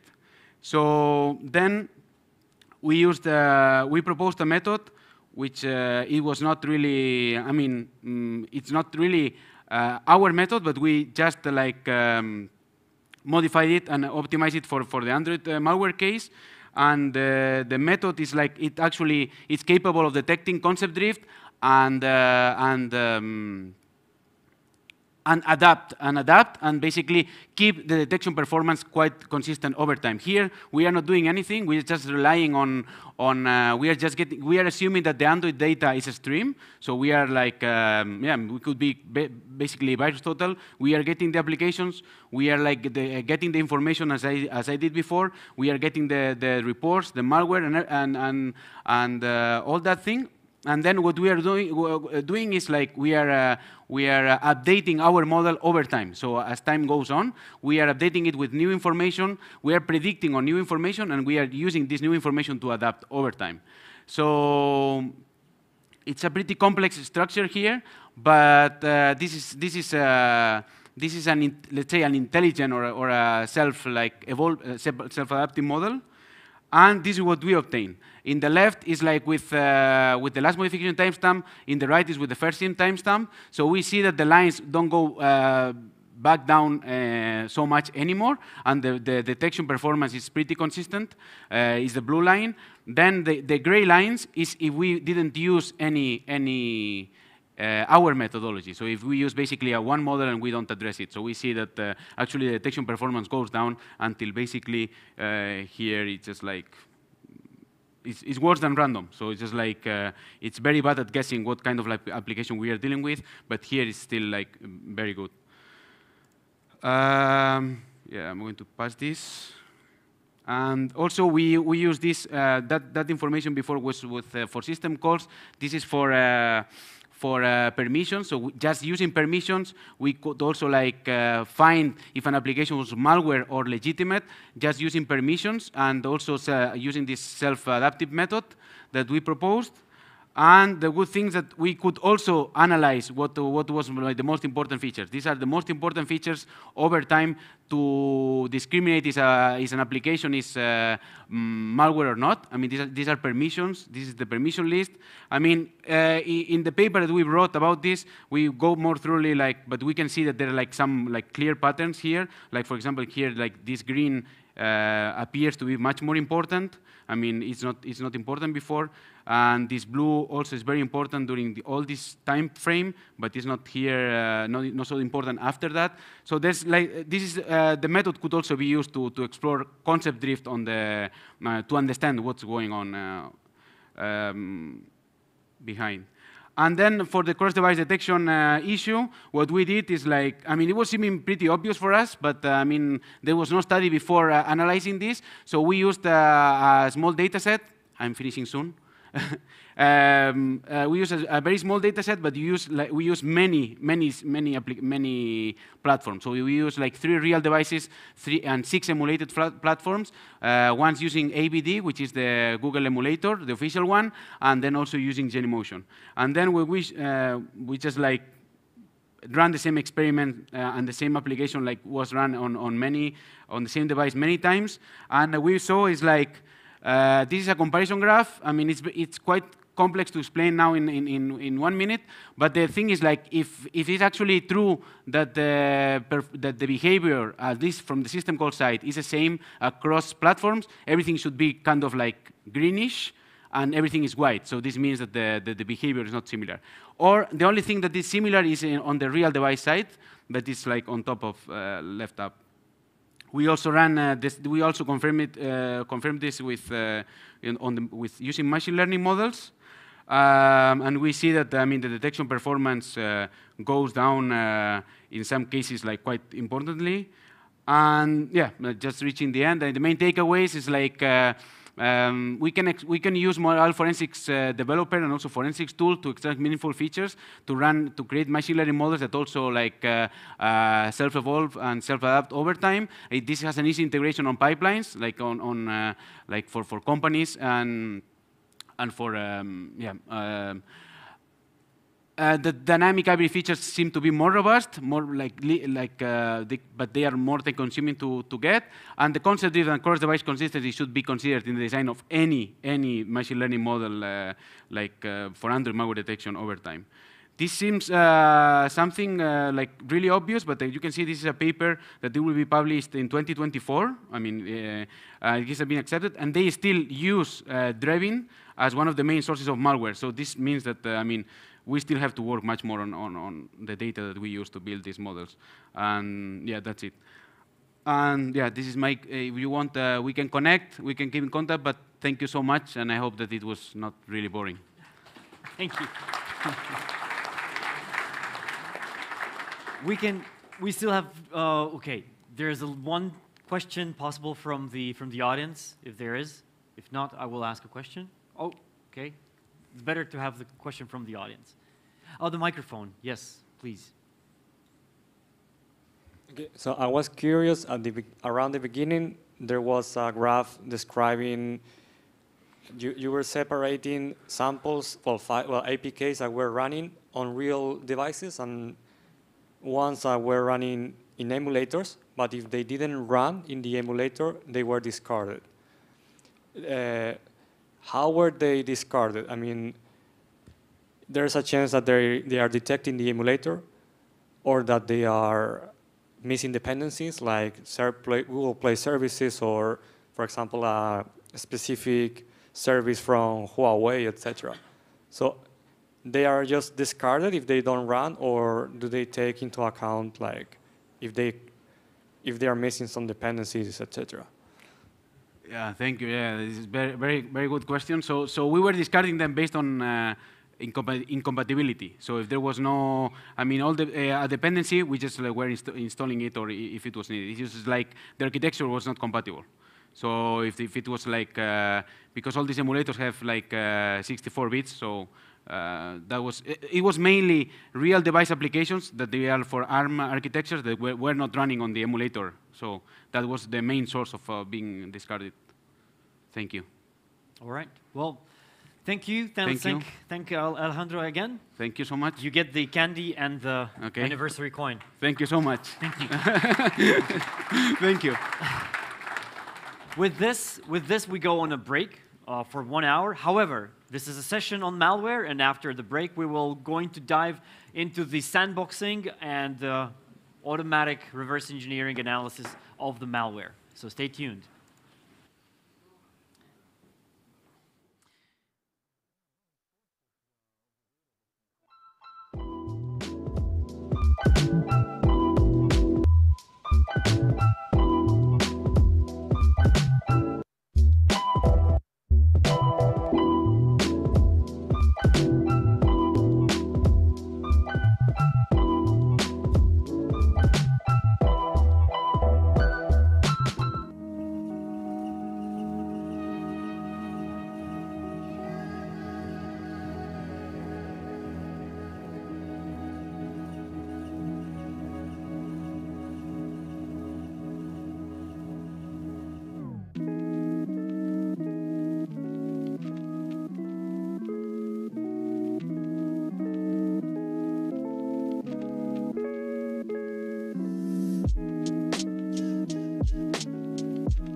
All right, everyone, we will start in about a minute.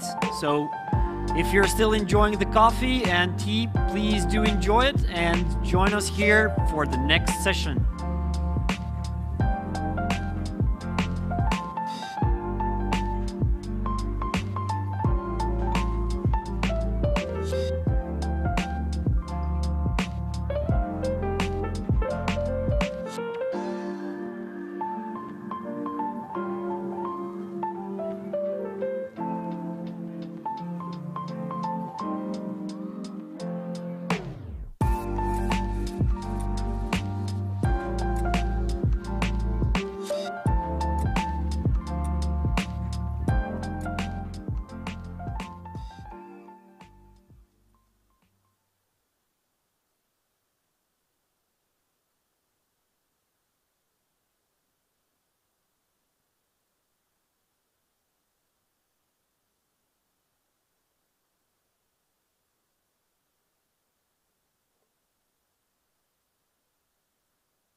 I hope you had the good first session and also good lunch, and now you are full of energy to carry on with exciting talks. Next upcoming talk is going to focus on the malware analysis. This is the three talks that are focusing on different aspects of malware. However, please do remember to ask questions, so you can ask questions here on site. While being here, our little helpers will give you the microphone for you to ask the questions. Also, if you're very, very shy, once the presentation starts, there is a Menti code as well. You can go to menti.com and ask questions through there as well. I'm encouraging you to ask questions and to challenge also the speaker here. The next speaker, Pavel from NASK. Hello. Yeah, I asked him dive deep into as much as you can in the Dragwolf sandbox. So Pavel, yes, I'm glad you're here. I will try to. So hello everyone. My name is Paweł Sokosz, as I was introduced, and I'm from NASK. Strictly from CERT.LV, from Polish CERT. And today I want to tell you a few words about Dragwolf Sandbox and dynamic malware analysis from the hypervisor point of view. So actually, Dragwolf is a project that is running for a long time. It was initiated by Tamas Lengil from Intel.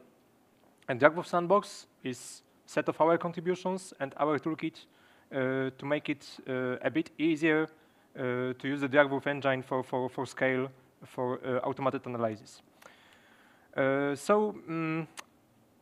First, I want to make a short introduction about automated malware unpacking, because that's why we made Dragwolf Sandbox.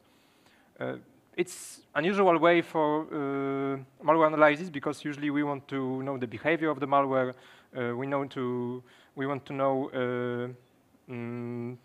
various IOCs. But in CERT.LV, we are more focused on unpacking the core of the malware and then to statically reap the exact information from the core, which is called static configuration. Next thing I want to tell you about is how hypervisor level sandboxing is different from agent-based sandboxes. Because it's pretty novice, it becomes popular, and actually we have great open source tools for that, although it sounds scary. Finally, I will tell you about our try to make a fully developed sandbox based on open source engine called Dragwolf. So let's start with a few words about malware unpacking and our approach.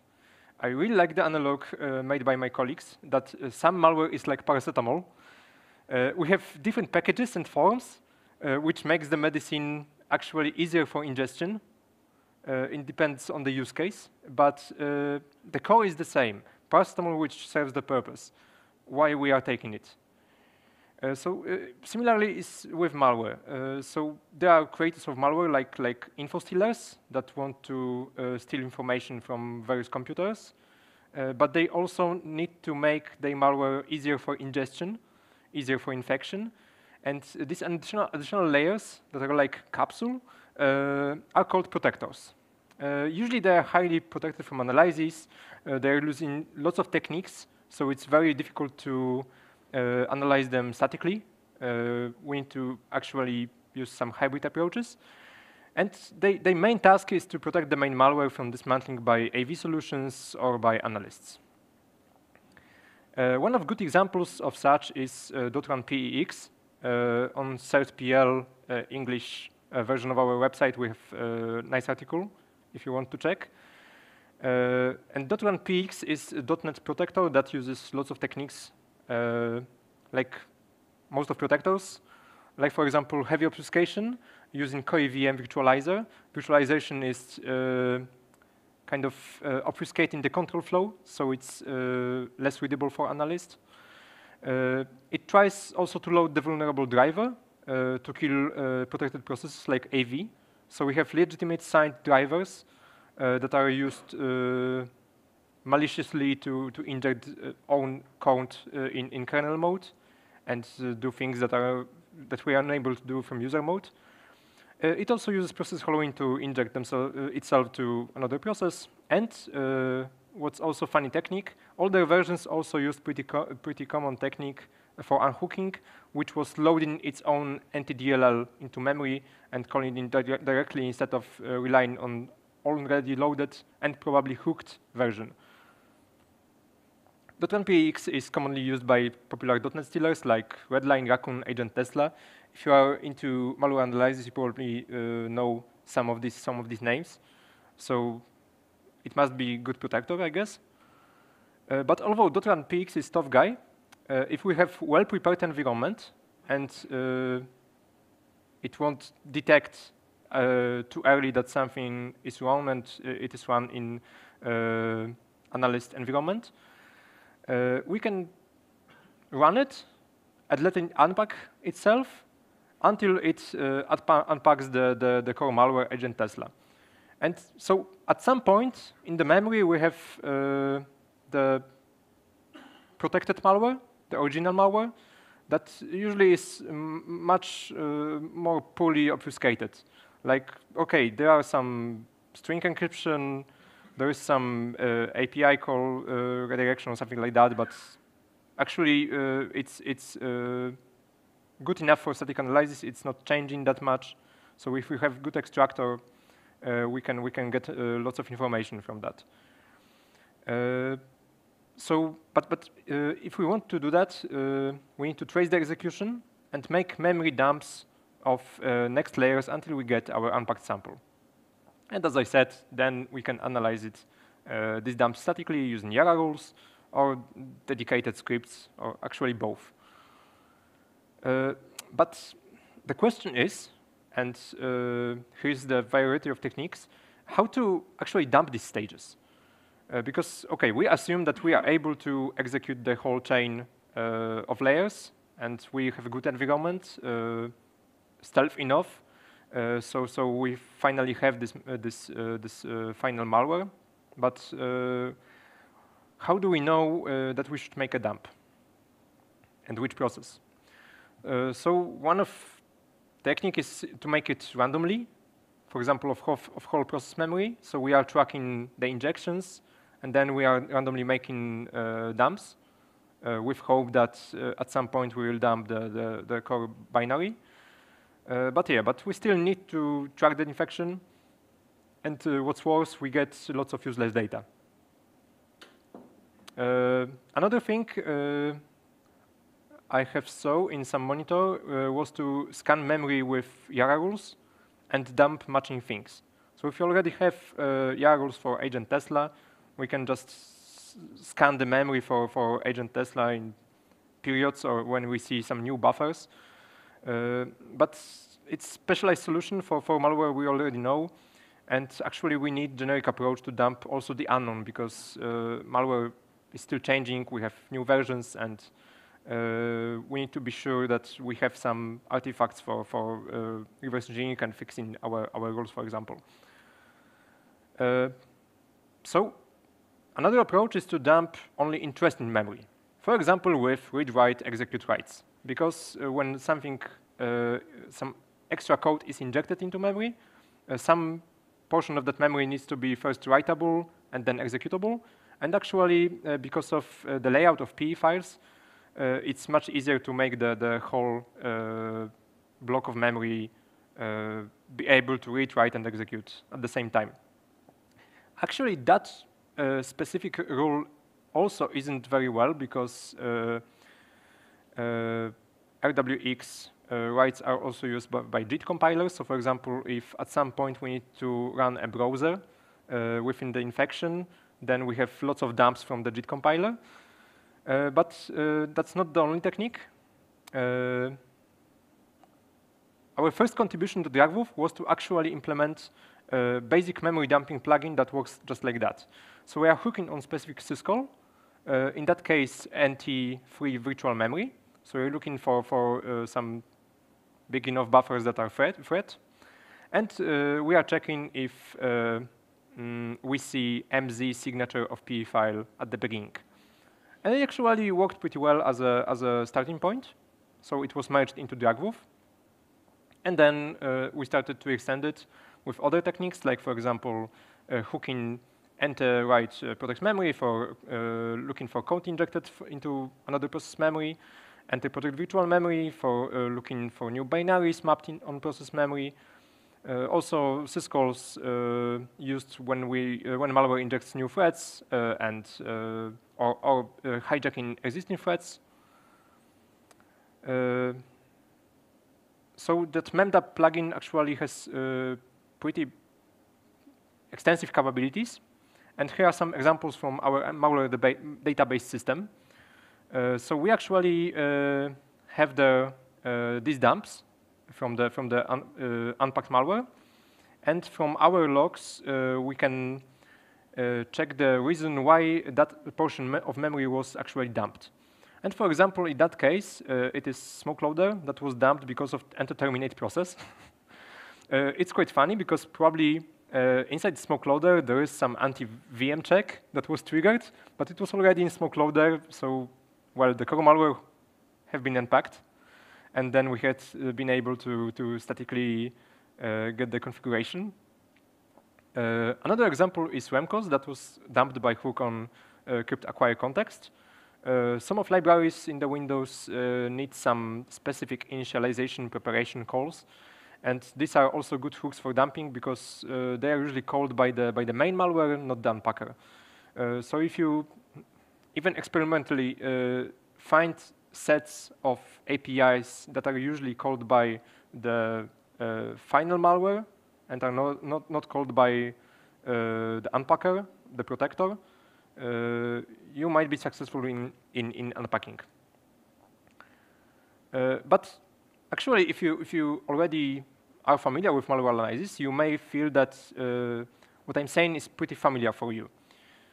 So why what's different in Dragwoof? So let's talk a bit about hypervisor level sandboxing.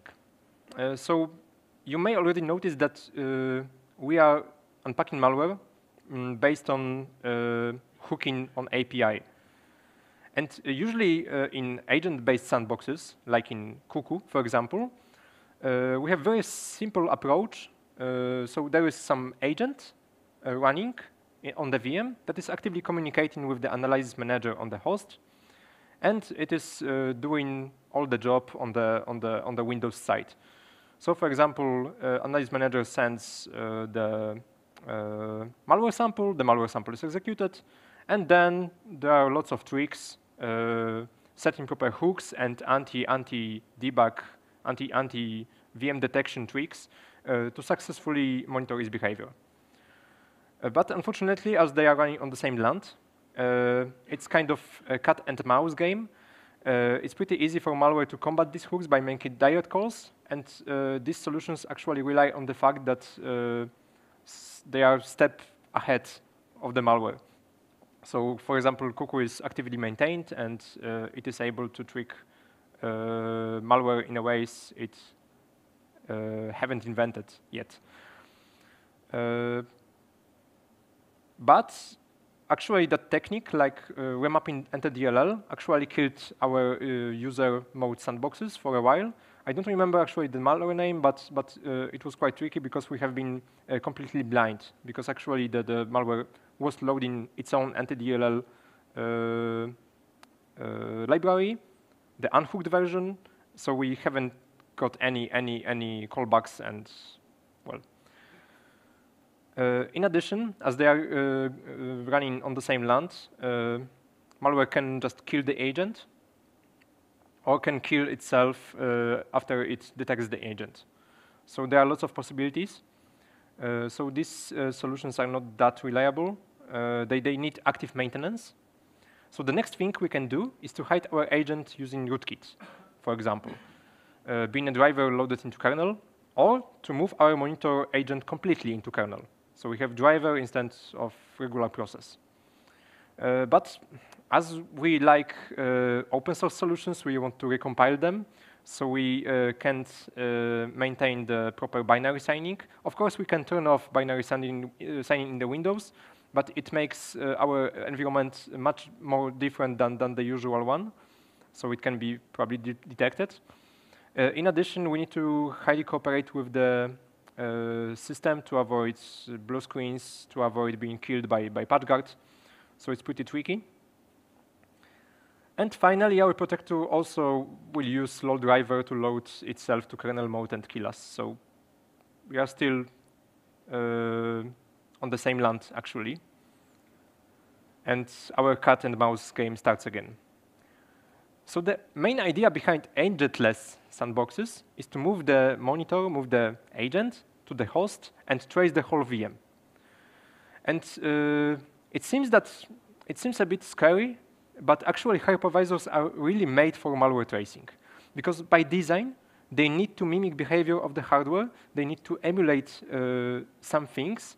So they have multiple powerful capabilities to intercept and modify things in stealthy, transparent for the guest way.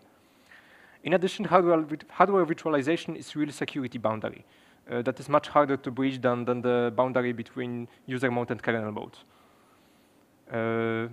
Finally, we are getting capability of tracing the whole operating system. So we can get lots of useful insights from various internal operating system structures without the need to interfere with its internal mechanisms or to abuse some internal things to actually read them. So the first thing that is cool in hardware virtualization are VM exits. So we have kind of interrupts. We can set specific events that cause the CPU to go back from executing guest code to hypervisor code, or how it's called in the Intel manual, VM monitor. And along these events, we can, for example, exit on r.tsc instruction with timestamp counter that is very often used for VM detection by benchmarking API calls, so we can combat timing attacks. Another possible events are these related with CR3 register, which points at virtual memory page directory of the current process. So CR3 is containing a pointer which page tables with virtual memory layout is currently used by the processor, and it is set on every context switch. In addition, we have also capability to set something called monitor trap flag to single step over instructions in case we need to re-execute, in case, for example, of exception, some instructions and get VM exit just after executing the next instruction. Of course, VM exits can be also caused by exceptions. Exceptions like page faults, protection faults, software breakpoints, all kind of interrupts, software interrupts in x86. So actually, we have capabilities to make a debugger, because we can make memory breakpoints, software breakpoints, and all of these things can be done in stealthy way. Also, we have another VM exit triggers like CPU ID, RDRANT, and so on. And what's even better, in VTX, we have a nice addition called extended page tables. Because, OK, we can use software breakpoints, but software breakpoints rely on modifying the process memory to inject the int3 instruction. So malware usually scans, for example, into DLL for these software breakpoints. And if it detects any, it stops working because hooking is detected. But using extended page tables, we have another layer of virtual memory mapping. So we have translation between, not only between guest pages and physical memory frames, but also separate mapping for guest memory frames and host memory frames.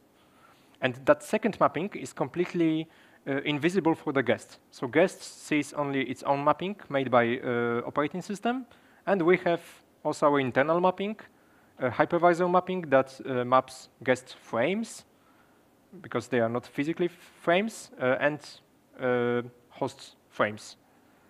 Well, they are physically frames, but it's another level of abstraction. So how we can use it?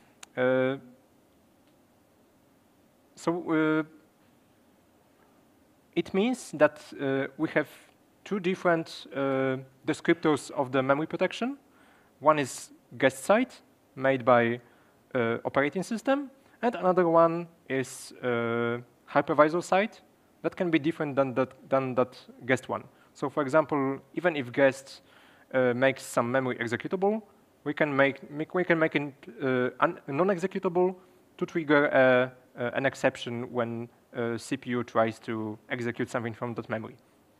And the trick is, if we want to put software breakpoint, we just make a copy of that memory, shadow copy, and we modify the original memory, put in the software breakpoint, and set in protection bits so that the memory is only executable.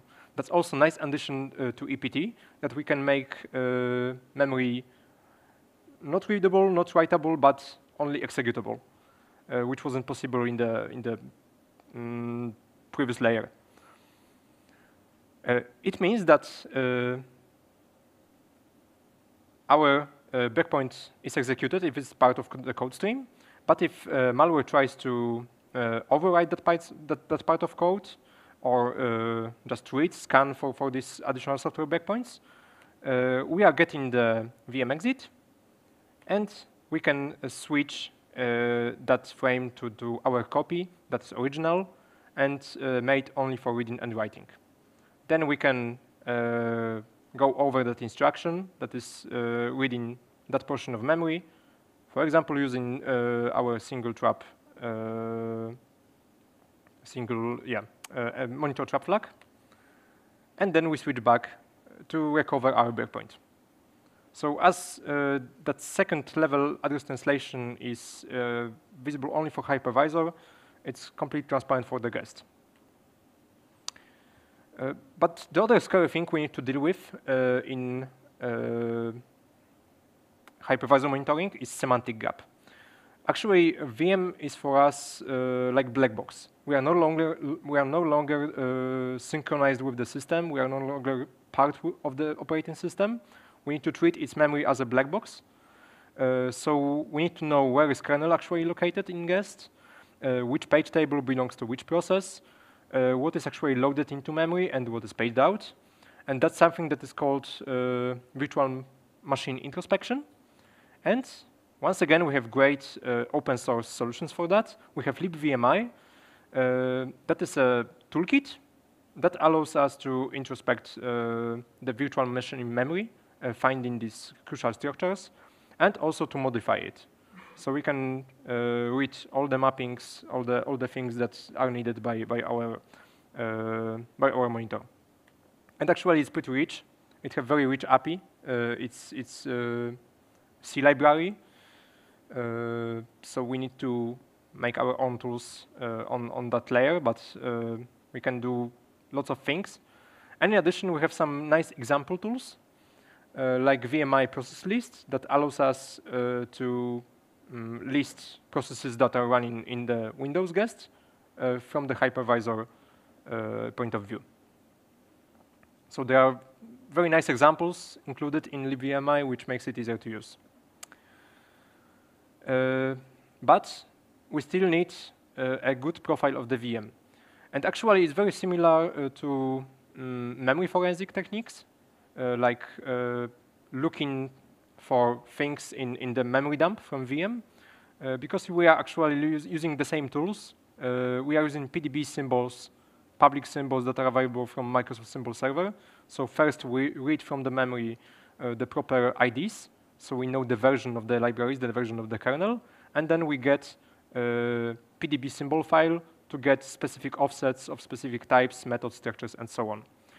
And at first, libVMI was stick to Recall, the memory forensic framework. But they started use volatility-free right now. So we can generate profiles from PDB to the digestible JSON form using volatility-free internal toolkits. So it's actually pretty nice. OK, so how it actually works? Let's try with a demo. And I had a small fault here because I tried to set up a fresh upgraded instance from master, and I actually found some bugs. but I will try to show you as much as I can. Okay, so, but I will change the view. So okay, first of all, how the drag looks like, how it can be used. So we have made a toolkit called DragWoof Sandbox, which is a wrapper on DragWoof that makes it a bit easier to use. And I will log into our development server. And first, the DragWoof is based on Xen. So we are pretty limited to specific hypervisor, but actually libVMI is able to also run on KVM, I guess. So maybe in future it will change, but right now we need to use Xen hypervisor. And as a part of our toolkit, we have thing that makes us able to easily spin up a virtual machine for testing. It's called Drag Playground.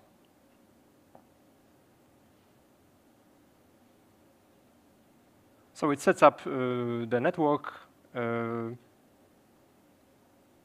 recovers the snapshot,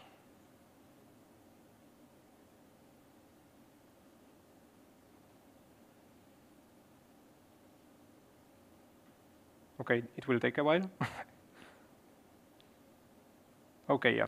And it is based on IPython, so we have lots of nice commands. Like, for example, we can use a very nice thing in DragWoof called injector that allows us to inject specific syscalls, making us able to copy files onto VM or to mount an ISO, actually that's Xen, or to run specific command inside the VM. So we can make kind of interactive shell. Okay, let's check the VM state. So we can connect to it using VNC. Well, it's development environment, so it's pretty slow, but that's Windows 7 and it's working. And actually, let's start with seeing how the raw DragWoof looks like. So I will log in back to the development server. So yeah, actually, DragWoof is command line tool that involves very long command lines, pointing at all of the things we need to run. So DragWoof consists of the plugins. Maybe I will show the. Okay, maybe that's the wrong window. If we go to the repository, you can see that we have the lots of various plugins that are serving different purposes. So, for example, blue screen detection, user mode API hooking, CPU ID hooking, crash detection, and so on. Actually, the list is pretty long. So, in our command line, we are choosing plugins we want to use. Well, the format plugins, for example, Apimon, but maybe you can also use syscalls. We are choosing the VM that is currently running, and we are providing a list of profiles. So these profiles made from volatility that are pointing at specific offsets of the kernel and specific libraries. In that case, I will try with only kernel 32 and kernel base. In addition, for Apimon, we have list of user mode APIs that we want to hook on. So we run that thing, and as we can see, we are getting a trace on what's happening on the VM. So actually, syscalls is pretty noisy, so I will try with only Apimon. Sorry. Oh. So Apimon is a bit more silent, especially if we have limited list of hooks. But for example, we can run a Redis. And if we're able to process it, all of that stream, and for example, grep for specific processes, we can find something in that trace. Well, it's really forcing the get tick counts. So yeah, so DragWoof itself isn't that convenient. That's why we need another layer that is actually able to process all that output and make it more convenient for running samples automatically. That's why we have DragWolf sandbox. Okay. And DragWolf sandbox comes with a nice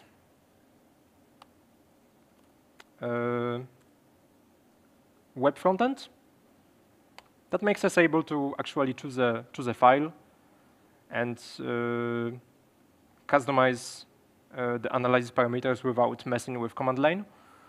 And for example, we can easily turn on and turn off plugins we want. Choose any file. Actually, I had an idea to make a demo on malware, but I haven't managed to run our dirty network with that development machine. So sorry, I will run Prozmon. And then, okay, let's not take it too much time. We can upload it.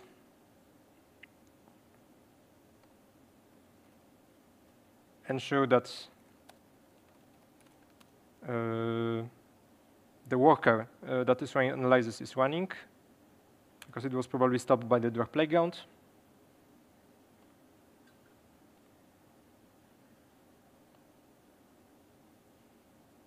Okay, maybe I will check the network. Yeah, should be okay. And yeah, something has been started. You can check out the logs.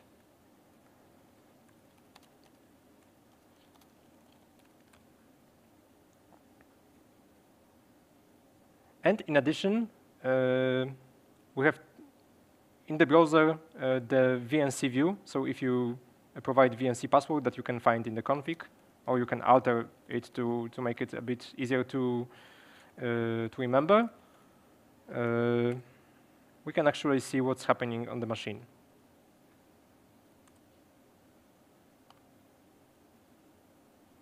So yeah, EULA.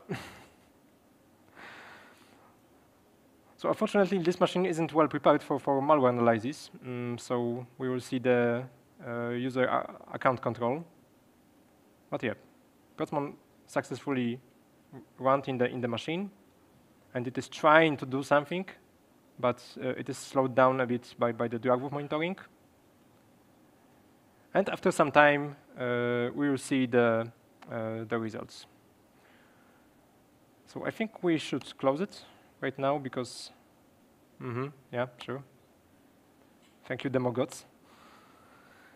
And then, actually in TMP, we can see how DragRun is collecting our output for DragMon. It is also collecting a pickup. So there is TCP dump running on the background that is also collecting the network traffic on the VM interface. And in addition, there is a module called TLS-mon that makes us able to get the TLS master key. But the most important things are in this trace. And then this trace file is splitted into separate trace files for separate plugins. So we can focus on specific plugin like Apimon or something like that. So okay, actually that analysis is still working. So in the meantime, I will show you how the artifacts from that sandbox looks like, actually from the production, from the malware. So I prepared some analysis from our production sandbox, and we are getting files like that are showing as output from specific plugins, like for example Memda plugin or Xmon plugin. Xmon is sometimes pretty interesting because in some malwares we have exception-driven control flow, so it's valuable for researcher very often. And also the Apimon. Well, that output is pretty raw, but still more convenient than the big file from the DragWolf. But the most important fix for us are dumps. and in the dumps catalog, we have dumped portions of memory, contiguous portions of memory. We see the base address and the hash of the contents. So we have the application. And in addition, some metadata that can be also correlated with that memdap log that are showing the reason why the memory was dumped. So actually we can run YARA rules on that directory, and we can see that, for example, RAM cost has been matched. For the other analysis, well, we see, okay, maybe without strings, it will be more readable. We actually see smoke loader and quackbot, but if you see the strings, that quackbot rule is just not strong enough, and we have found some SHA-1 hash constants, so that was positive. But smoke loader, actually, there is smoke loader, so. And okay, we have the result. It's also pretty raw, but still, if we are analysts, we can consume that data using other tools and check what happened. For example, why our malware isn't dumping anymore. So we are seeing Protsmon, and we see some interesting stuff. For example, that process memory is actually loading a driver into memory, and it is making a service for that, because that's the interface for registering drivers, and we can see name of that driver in the API call trace.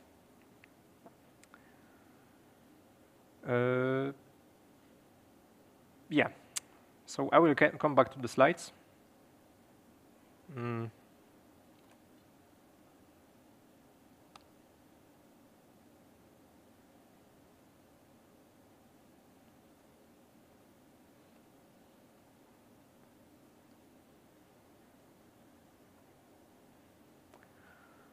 So that was Ervu Sandbox, which was our try to make an actual sandbox solution. But unfortunately, making a full-blown sandbox is pretty difficult. So we have focused mainly on dumping capabilities.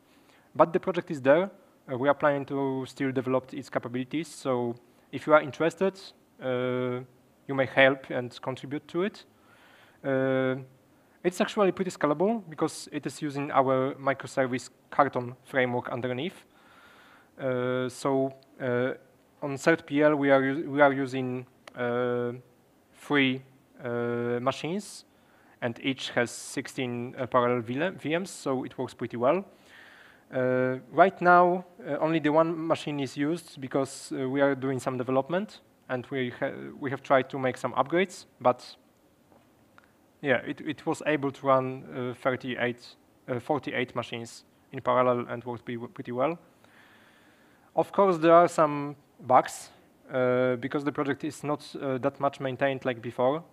You may see the Adios edition because the original team left CERT.PL, but I'm still there, so I'm trying to make commits, make presentations, and I hope it will be much better with the time. Thanks for all the contributors. We have also some Google Summer of Code projects where students have making additional features in the Ervu Sandbox, and it also went pretty well. I recommend you to check out our CERT.PL page because there are articles made by them. Also, huge thanks for all the contributors. Without them, it wouldn't be possible. And if you want to know more the internals of the Dragwoof, I really recommend you that presentation from Confidence. It is on YouTube, made by the previous team. So it is more about internals, and might be also interesting after my introduction. Thank you, and if you have any questions, I'm here for you.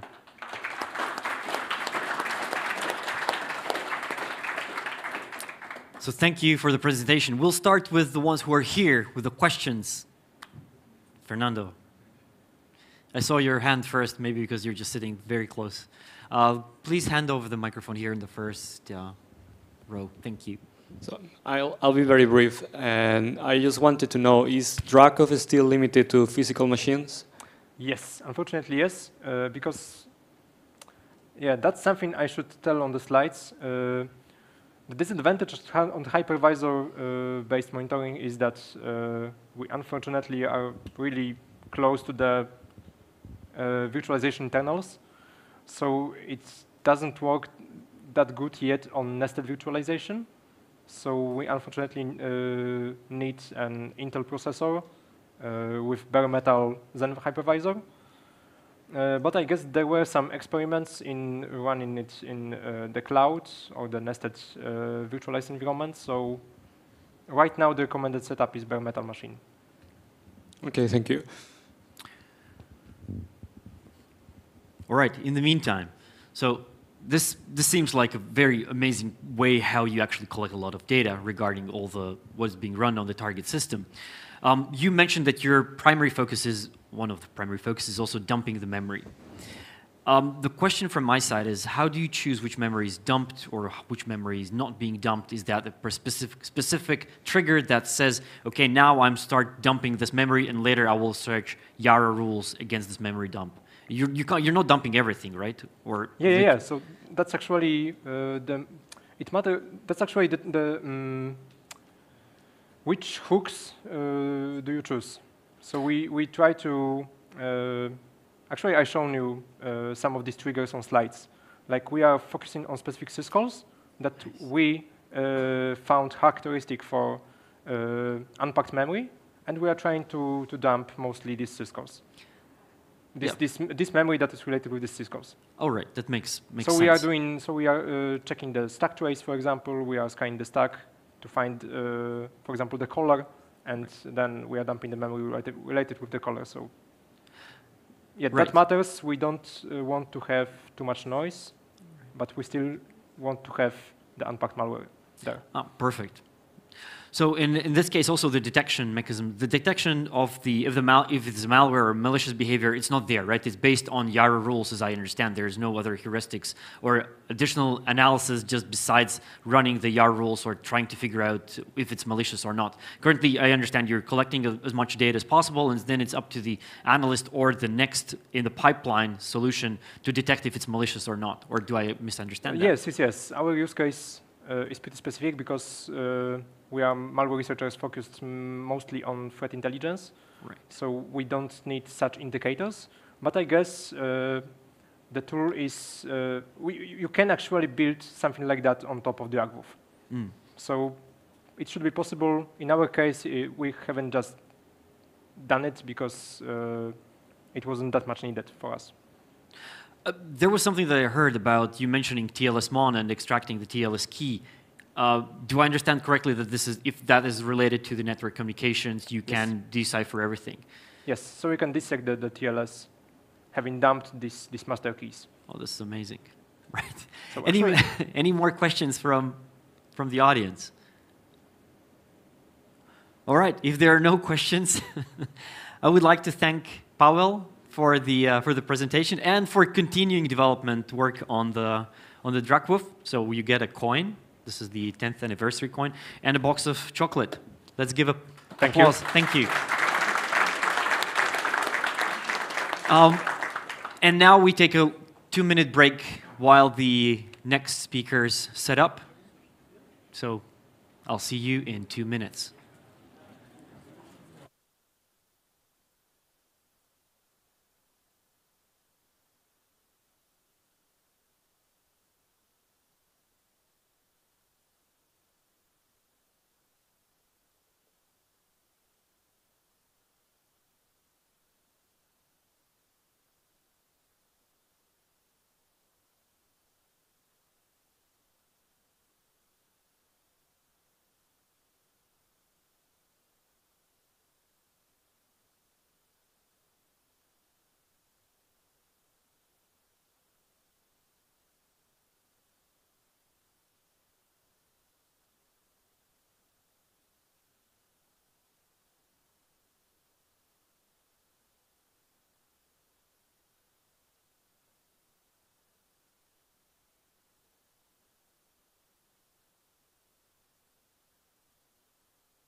Right, so Murphy's Law, this is good. This is live demo also for the live setup. We're back on track. I want to introduce to you two amazing gentlemen. Well, I think the unifying factor for most of us here is also the locked shields, and you can see already Allard is wearing the green, and well, Mauno, your colors most likely have been always yellow. But there you go, locked shields, the exercise, and most likely you're going to talk about locked shields as well. Exactly. There you go. Thank you. Thank you for the introduction. So can we have some pictures? The slides will come up. Yeah, awesome. There you go. Okay, hi. So I am Mauno. This is Allard. And today we are going to be talking about data labeling and capturing data from cyber exercises and working towards labeling that data in an automated manner. About myself. I'm currently working as a senior systems engineer at Podium North, dealing mostly with cloud infrastructure and cybersecurity aspects. Prior to that, I was working in the NATO CCD COE, doing everything related to cybersecurity monitoring, exercises, trainings, research. I got my PhD in 2021 from Baltic, and my research interests are cybersecurity, observability, automation, and data mining. For me, it all started a long time ago. I was playing on my Sinclair ZX Spectrum at the age of 7, and I was playing a game, and at that time, I went to the local library, and in the library I found a magazine how to manipulate the memory to change the game effects and to change the lives of that game. And I learned to peek and poke using the not even get paid for it. And well, it almost didn't got me into problems until one time my parents got blacklisted on the internet by the ISPs in my country. And so we had to find a way that my hobby could work for me. And well, at some point I did my bachelor in electronics. I worked at the military. I did a lot of work on the core systems of military frigates and core systems of submarines, to connect all the information you can imagine of like weapon systems or inertial navigation system or whatever. We did a lot of hardware development. And at some point there was an assistant professor, no, there was a real full professor at the military academy. And he asked me, hey Allard, can you please tell the military something about Stuxnet when it just went cut on the news? And well, I really liked that, to do some presentations at the military. And that started me as an, well, I got appointed as an assistant professor, IT, based on my experience. I did not finish my PhD yet, but I'm now pursuing my PhD. And I'm doing it on the subject of locked shields and data science. So that's what I'm doing right now. And we already mentioned locked shields. It's a large-scale live-fire defensive exercise, which has been organized by the CCD COE already since 2010. Actually, even years prior, but then it was a smaller workshop rather than a full-blown exercise.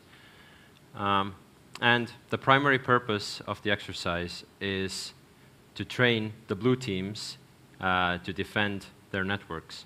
And there are 24 blue teams, and they are scored on their performance. And naturally, that sparks a competition between the teams.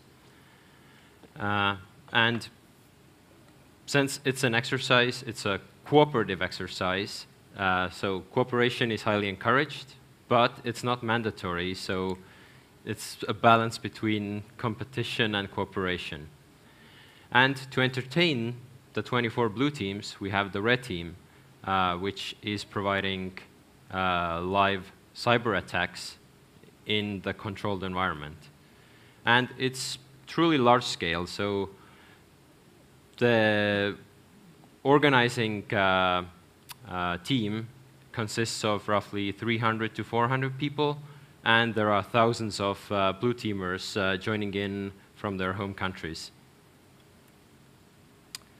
The entire scenario of locked shields takes place in a fictional scenario, fictional land, and for that they have created 2 additional islands in the middle of Atlantic. They are called Beryllia and Crimsonia, and they are constantly in some kind of a cyber conflict or a cyber kinetic conflict as the scenario evolves. Regarding our roles and history in the exercise, I have been involved since 2014, and I've been developing the availability scoring system for the exercise. In addition, I've been part of the post-locked shields workshop for analyzing the PCAPs we have collected. And also, in recent years, I've been responsible for actually writing those packets to the disk so that they can be later analyzed. And Allard here, he's been involved with the blue team for a couple of years, and most recently, we have been working jointly in the data research team. For this year, LS23, we put together something what's called a virtual blue team. So a virtual blue team is a blue team that is not run by people, but instead there is an autonomous cyber defense agent that is responsible for protecting the systems and interacting with the game environment. And you might be wondering, like, why are we doing this? What is the rationale for all this data collection? What's the point? So the cyber exercise, such as lock shields, it takes place only once a year.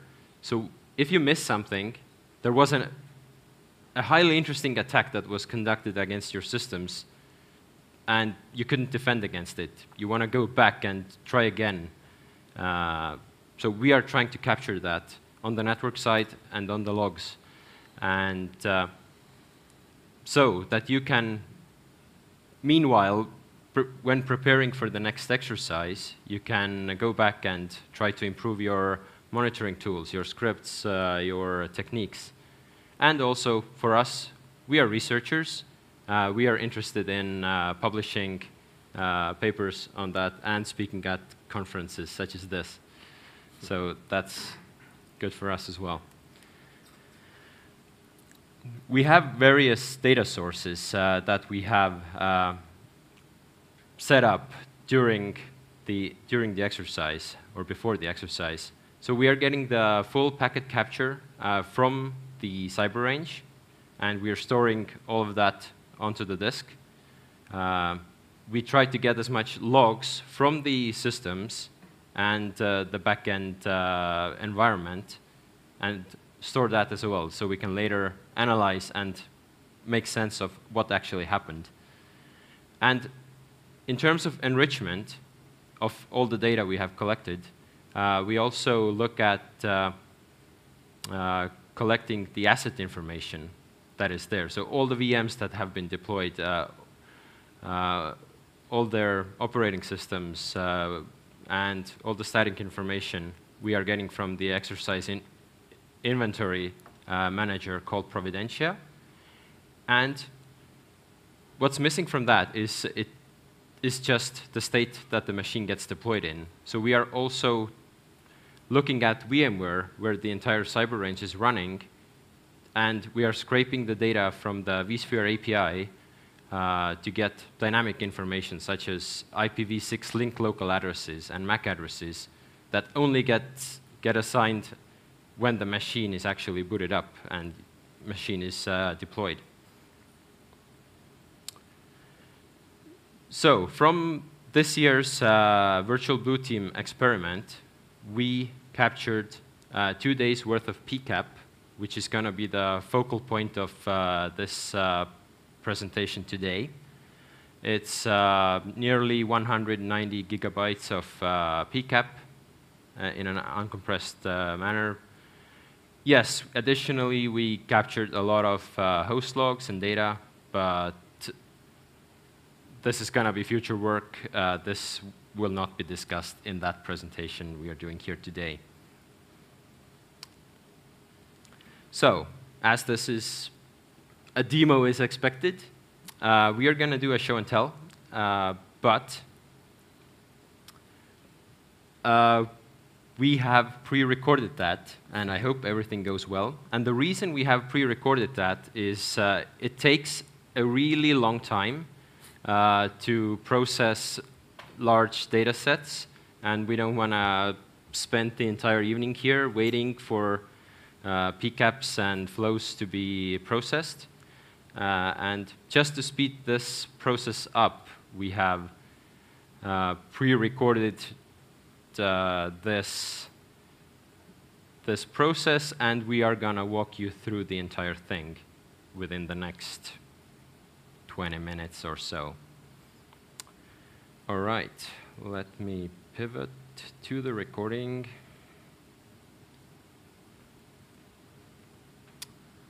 All right, full screen. Yep. Get this out of the way. Okay, so we have captured a bunch of PCAPs, but they are in multiple files, and from the environment, we are getting them in a GRE ER-span encapsulated format. So we see here there are a bunch of GRE packets, so it's an encapsulation which many of the network monitoring tools nowadays can handle natively. However, when we want to extract flows from that PCAPs, we first have to get rid of this encapsulation. So, to get rid of this encapsulation, we are using a tool called GopherCap. And we are, as an input, we are giving it the PCAP files. And what we want to do is we want to decapsulate and deduplicate the PCAP files. So it can work natively on the gzipped files. And yeah, this process will now take 26 minutes, so let's wait for it, right? OK, actually, we skipped ahead. And we are done. We have duplicated and decapsulated the PCAPs. So now we have Ethernet packets that were actually originally inside of those PCAPs. Let's see if it is actually so. OK, we are seeing a slightly better result. Let's just double check that there is no GRE there anymore. Nope. We should be good to proceed. And as you can see here, we are still faced with a lot of PCAPs. And what we want to do is we actually want to have one single PCAP in a continuous session. Since many of the tools we will be using in the next steps, they will break the flows if it moves from one PCAP to another. And for that, we are using a tool called MergeCap from the Wireshark toolset, which will nicely create one big PCAP for us out of those. And what is good, it's, it makes sure every packet is where it's supposed to be. All right. Yes. Allard. Thank you. So we are using CSC Flow Meter. It's a tool that we need to produce something from the PCAP files that we can use for machine learning. We want to create a data set.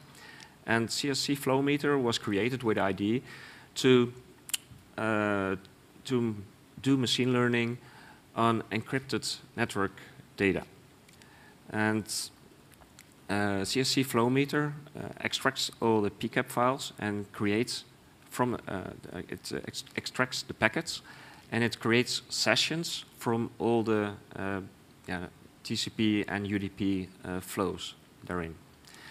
Okay, we created a lot of new features. Now, we created some new features in CSC flow meter, and it needs to process about 16 million flows from all the packets. And in a later part of the movie, I will show you the features we created. And let's wait a bit. So the output after CSC flow meter is a big CSV file. And to process the CSV file, let's wait. This doesn't take so much time, but too much for this presentation. You saw 109 minutes. Yeah. Okay. And the output is a raw output.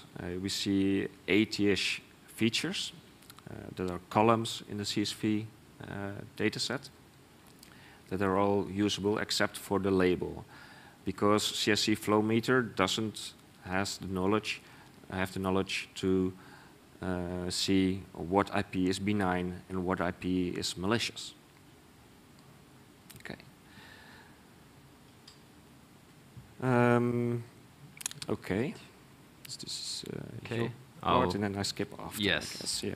I'll take the suricata part, since I guess that's, I'm more familiar with suricata, so I'll explain that. So we used a tool called suricata to analyze the PCAPs and get data out of it. But before we are running suricata, we are going to disable some rules which were really noisy and did produce some false positives. So we wanted to reduce that amount and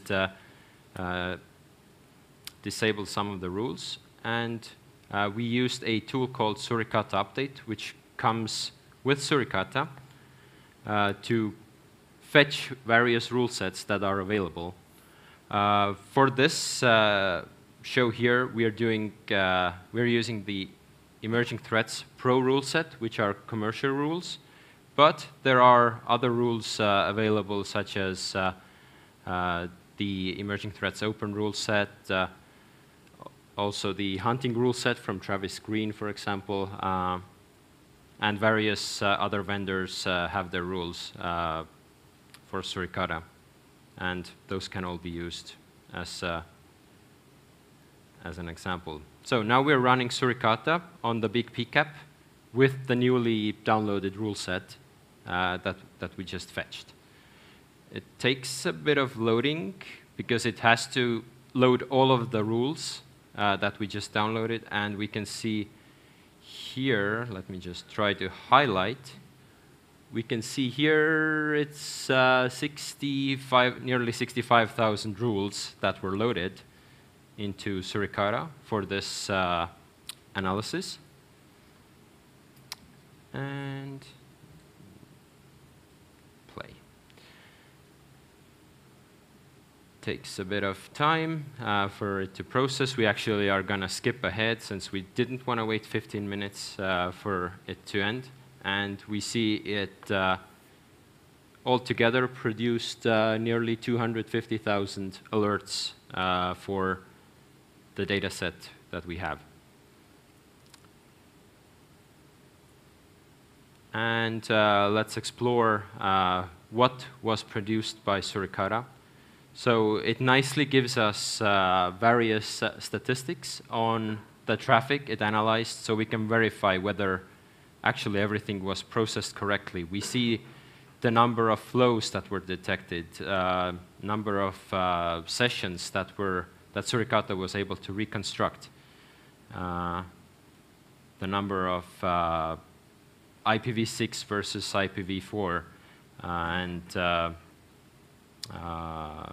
TCP versus UDP versus ICMP. So various statistics. All right, and nowadays, by default, Suricata writes its log into a log file called evlog.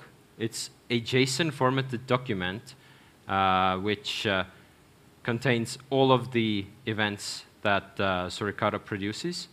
However, it's really noisy, but we are interested in just getting the event types alert, so we are gonna filter for that. We don't care about the other types of events that happened, at least not right now. And yeah, with those alerts, we are gonna proceed and try to merge those two together in Hadoop. In a Hadoop file system. Yes. Yes. It's post. And so. why do we need Hadoop? Okay. Imagine if you would process all the files, the big files we got from Suricata and CSC Flow Meter, and you process it on your own laptop. You might get out of memory. That happens to us. So we used the big servers from CCDCOE, and we found, well, just processing it in a single thread, that doesn't help so much. And we want, at some point you said, well, look at Spark. It's something you could use for machine learning, and we discovered Spark, and we saw, okay, we need a Hadoop file system because it's in the environment of Spark that you use it together with the Apache Hadoop file system. While we are currently uploading the file in the background from the results to the Hadoop file system, we already can show the files that are currently copied here in the presentation. You see the unlabeled CSV file. It's below. You see it's copying, and it just took 1.5 minutes. It's not so much, but we skipped that. Next to Hadoop file system, we use a Spark cluster, and Spark is run on top of the Hadoop cluster. And to run it on the cluster, you need several nodes, and the nodes, they provide some available CPU, and some available memory. Then it's possible to divide your workload and your data on several nodes on the network.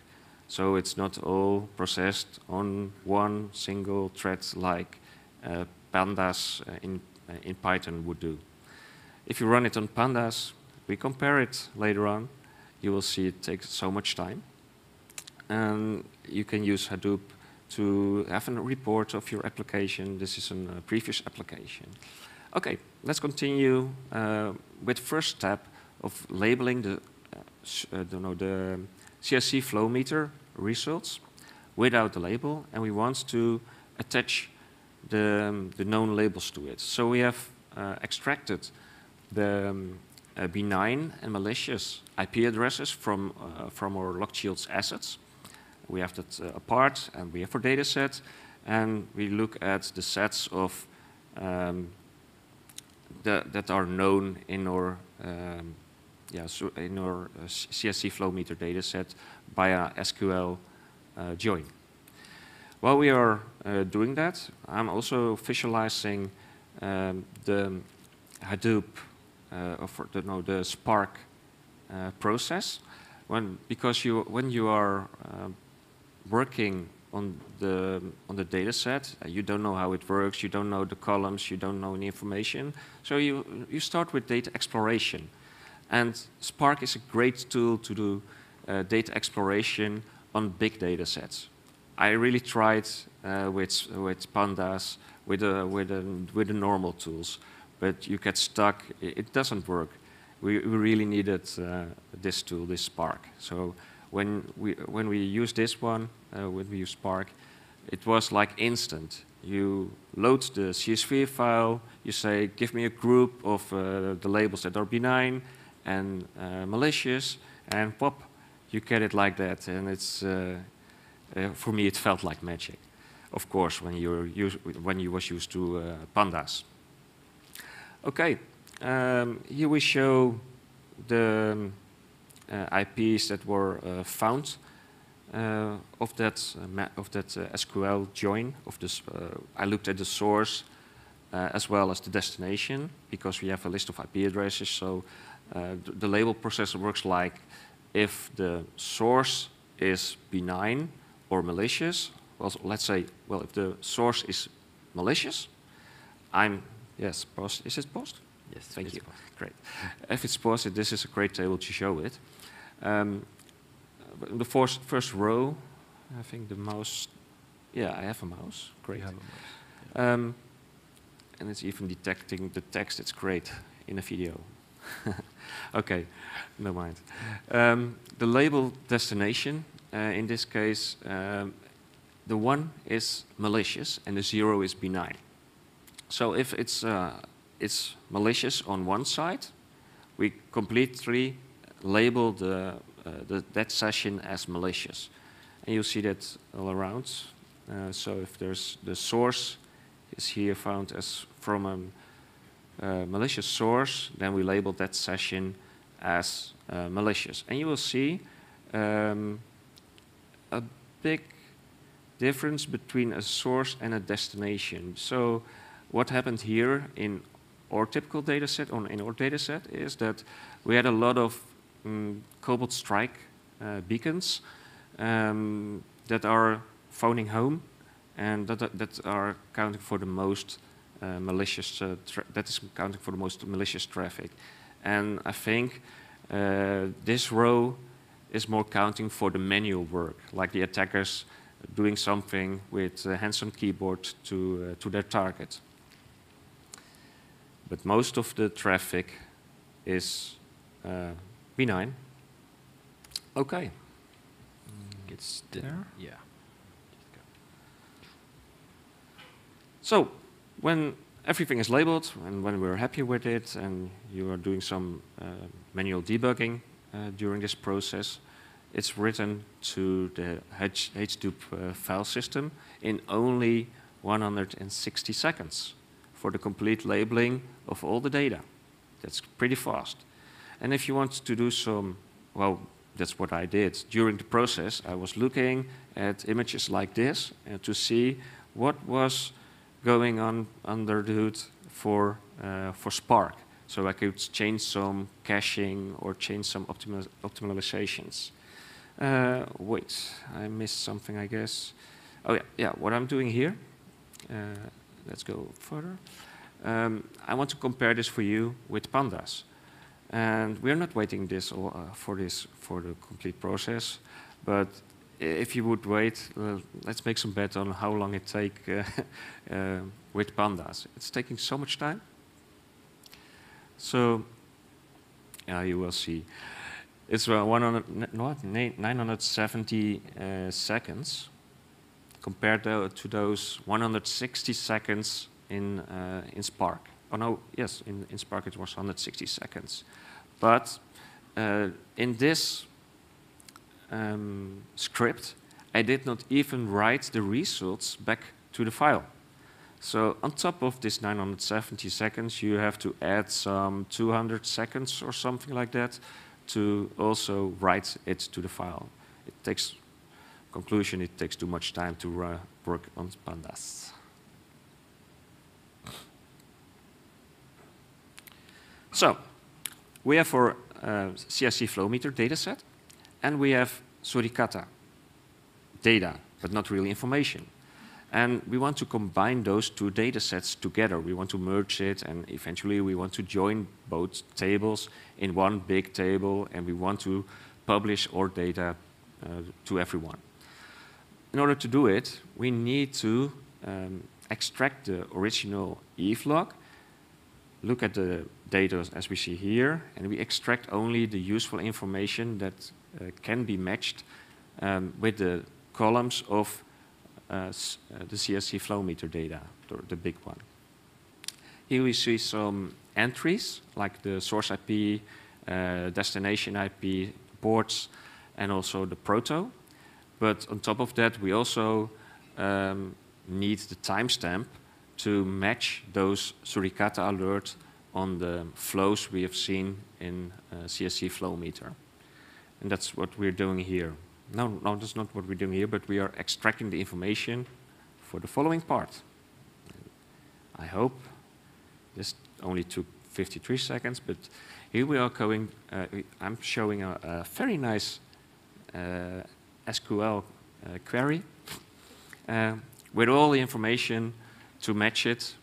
Basically, you have a table left and you have a table right, and we're doing a join based on a lot of properties on the right.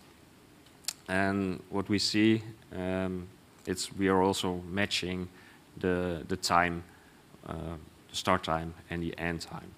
And this process, it takes a very long time to run. As Mauno mentioned already for Suricata, we had a couple of tastes. We have the pro rules, the open rules, and some others. In this part, I'm only showing one of the rule sets.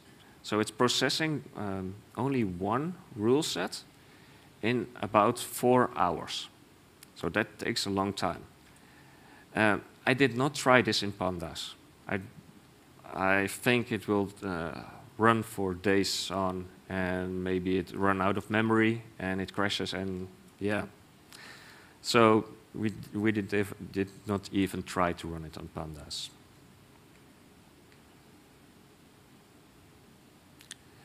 Okay. So we just created our full data set, labeled, and everything was merged nicely together. And it's time to do the machine learning part. And we are training, we're doing machine learning by using a random forest model. And to do this, we are running this also on Spark. And we thought, well, how are we going to take the process? And we looked at other studies, and we decided to reproduce other studies to really build upon previous work. On top of that, we also decided to create new features. Interesting features for us were, for example, what you see here, the surface index. CSC flow meter normally doesn't give you the surface names, only the protocol, the port numbers. But I created this section in CSC flow meter to also give input of the service, to give the information about the service. And I built that using the Bro and Archime source, and that's what I built into CSC flow meter. Okay, we have the data sets. Currently, it's 60 million records. We have the, well, a lot of more benign over the malicious labels or flows, yeah. And for machine learning, you need a training data set apart from the testing data set. So we need to make a nice division between the training and testing, and we do that in a, let's see if it comes up, in a random stratified split method. And that means you take a balanced number of benign and malicious flows in your training, and that's also balanced in your testing part. So you did not get a skewed training learning process. Okay. Now we are waiting and showing some features. This is just one run. And in this run, we selected 76 features. So in training and testing, it better be the same number, else it would be wrong. And let's wait a little bit.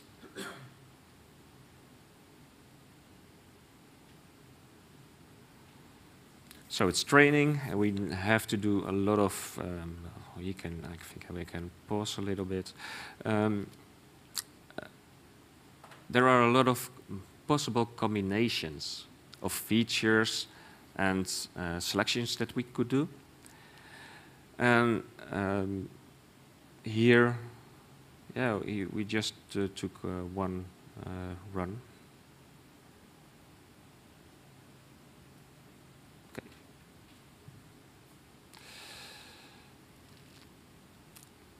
So the fitting just starts. And also, besides the features, there are also a lot of configurations that can be fed into the model. The depth for a random forest, the bins, and a lot of other features you see here. But we took the same as the best performing model of other work. And at the end, like we're here, it took 900 seconds. It's also displaying the F1 score. And the F1 score, I'm not going to give you a lecture about the F1 score, but that will take 1 hour to explain it a little bit. And you have to keep in mind the F1 score is a method to compare the results of the machine learning. And the score of 1.0, 100%, is the best. And it gives you a balanced way of both giving the precision and the recall. That are measures that are often used for machine learning. And it gives you a good method to compare it with other studies. I think this is the video part. Yeah. Yeah. You can take over, please. Okay.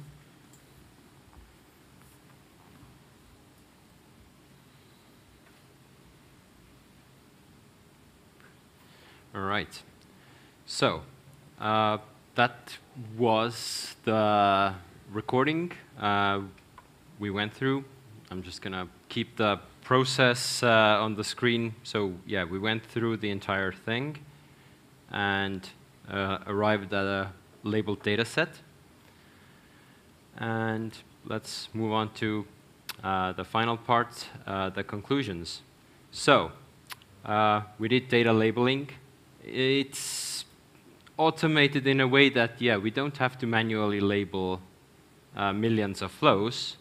But as you saw, there is still a lot of pre-processing, and that's when it comes to preparing data sets, that's typically what takes the longest time in addition to the processing itself.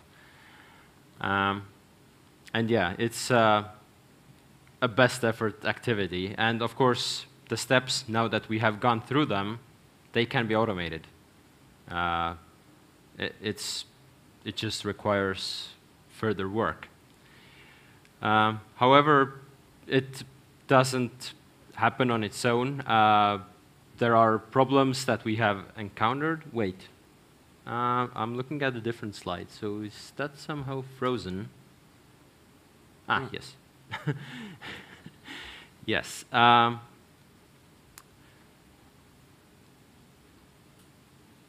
Yeah, the problems. The problems of data sources.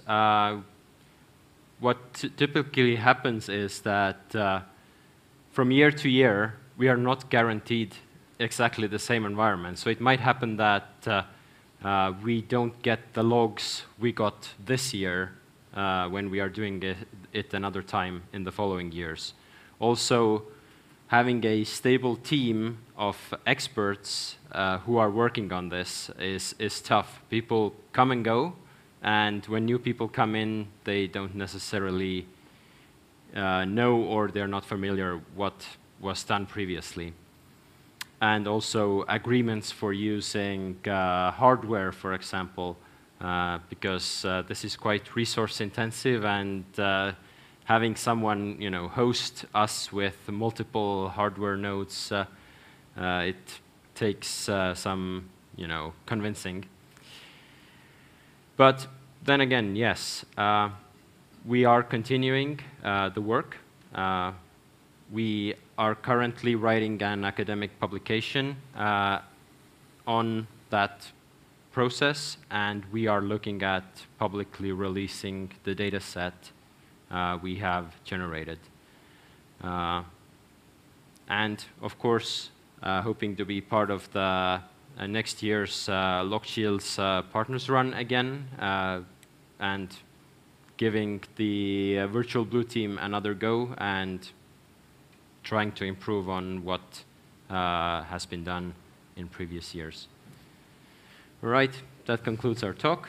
All right, thank you. Let's a round of applause for the speakers.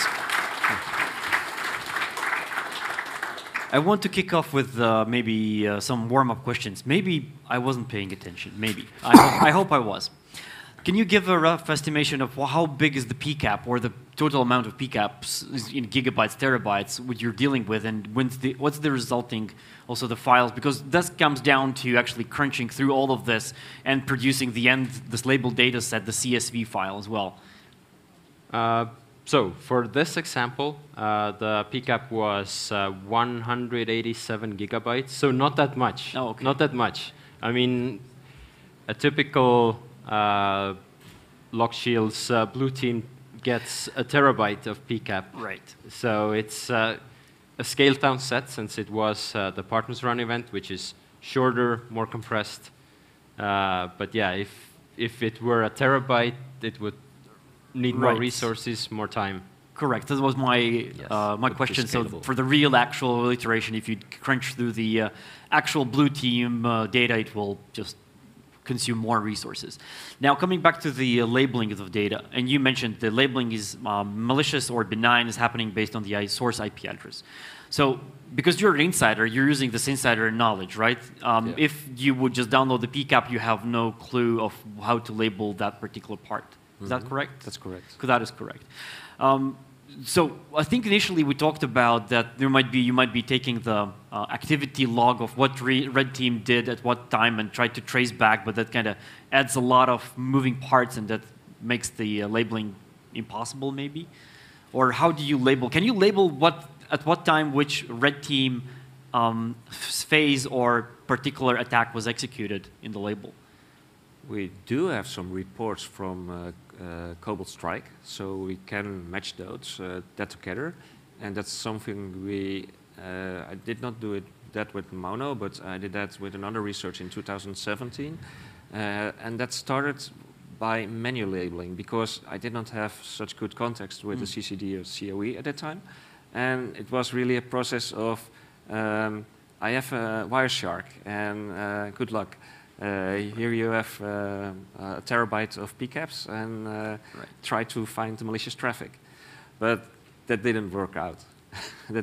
we tried to run it with Zeek and Bro and stuff like that, but you won't proceed with that. Questions from the audience? All right, you noticed someone? All right, let's hand on the microphone there. Hello, and thanks for your presentation. We've heard this voice before, right? So I think this is rather, well, from your point of view, what were the most exciting part so far on your research on this, and what you are hoping to achieve in the future, or what kind of results you are hoping to achieve in the future? We hope, well, I hope, I think we hope, yeah, that we can close the OODA loop of the complete process for the blue team, and to close the OODA loop for decision making, and to also act really on the decisions that are made by AI. So we prepared an AI model just for detection, but the next step will be, how are we going to make a decision? So the next step, and that's what I want to work on with you during 2024 Partners Run, is to how can we make the first step towards the decision making and later act on it. Yeah, that's what I hope, and that is what gets me excited on it. Yeah. Thank you. All right. Thank you. With this, I would like to conclude this session. However, this overall session of 3 talks is going to be focused on network and networking and big data and labeling and everything that's related there. Again, gentlemen, you receive the anniversary coin. One is for you, one is for you, and the box of candy. Nice. All right. Thank you. Thank you. Thank you. Thank you. Thank you. With this, we go on a break, have a coffee, enjoy your time, talk to each other, and I see you at 15:30 here for the next talk.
right, everyone who's still outside, please grab tea and coffee and come in because we're going to start in 1 minute. Well, 50 seconds, but who's counting?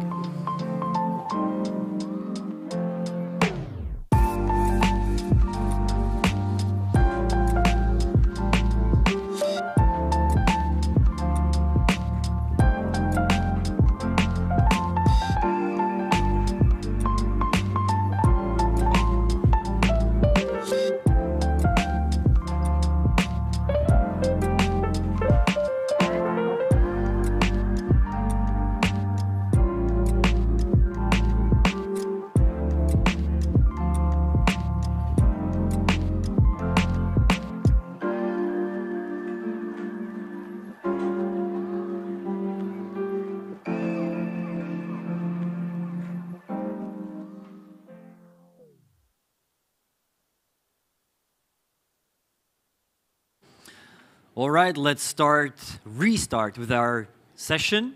And now, this is the project where I was part of. I think I'm still part of it, but I'm not doing active research. That's why I want to introduce to you on stage Artis and Edwards, the two researchers who are dealing now with the wonderful world of Bluetooth protocol and Bluetooth implementation. With this, gentlemen, the floor is yours. Okay. Hello, everyone.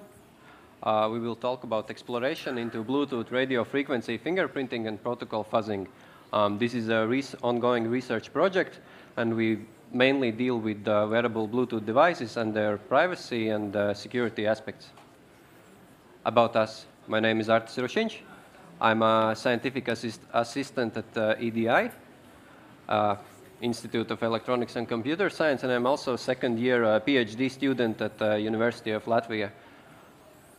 And I'm a computer system analyst in ILab, Latvian University, and also second-year PhD student. Yep. Okay, so first of all, agenda. We will talk about context and motivation. Why is Bluetooth interesting to us? Why are we researching it? Then we'll give a brief technical background. I will talk about gathering physical layer dataset and radio frequency fingerprinting. Then we will move up the stack from the physical layer up to protocol layers. Then we'll talk about fuzzing, and finally there will be a demonstration of Windows crash using Bluetooth. So, context and motivation. According to some statistics, in 2022, there were shipped 4.9 billion units of Bluetooth devices worldwide, and it's forecasted to reach 7.6 billion units in 2027, so a lot. I mean, we all, to some degree, use Bluetooth-enabled devices, and some of them are high power, some of them are low power, but the high power ones usually have privacy and surveillance risks because of the sensors on them. They collect data about location, about sensor data, about connection metadata, and et cetera, and et cetera. So there's a lot of these devices, and they contain sensitive data. So basically, that's why we are researching them. It is a complex protocol saddled with compatibility baggage because it was started by Ericsson when they started Bluetooth SIG, the group who develops Bluetooth standard in 1999. Yeah. And yeah, so all the versions are backwards compatible, starting from Bluetooth 2.0 to the most recent Bluetooth 5.3. So that brings a lot of luggage. And there is also the part that there are sometimes hard or impossible to distribute updates because it's maybe it's not intended or space is not enough. Also, existing quality assurance and certification does not test for malicious data. And firmware and driver may be able to circumvent device OS security. Okay, so now I'll start my part, which is about Bluetooth privacy. So when I talk about privacy, I mainly talk about tracking individual persons, which is like a privacy risk.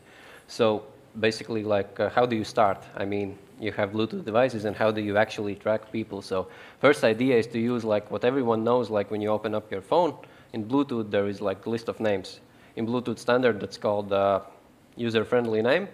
And this is usually changeable by the user. And if not by the user, then it's changeable by the device developer. And there can be multiple same names in one connection, basically. So that's not a reliable way of breaching one's privacy. Then there is MAC address, or in Bluetooth standard, it's called broadcast address, but it's the same. It's like Bluetooth SIG is aware of privacy risks, so that's why they exchange MAC address only once when you first pair the device, and after that, they continuously randomize this MAC address in the connection. So according to standard, every few minutes it changes, like some cheaper devices actually don't do that, but most of them should. At least on the Bluetooth standard level, that is kind of solved because you cannot track people by their broadcast MAC addresses. But the thing we found interesting is that you can actually, according to some research, track people by the actual physical waveforms emitted by the antenna on your Bluetooth chip's PCB, because every radio transmitter has, like, nothing's perfect. They have quantifiable unique features, which is basically a slight changes of the standard defined way of how communication should happen. For example, they should transmit at 2.4 gigahertz, but they transmit at 2.4 plus minus some hertz. And that's unique to different chips. And you can actually look at those differences, and maybe that way you can track people, because this cannot be changed at basically any level for user.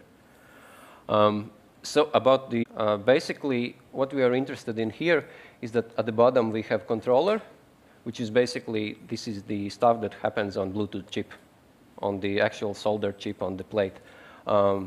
It does radio layer, baseband layer, link manager, protocol, etc. Basically, it does all the capturing of waveforms, demodulation, clock recovery for bit recovery, and then passes up to the host interface, which might be your phone's operating system or your, I don't know, laptop operating system.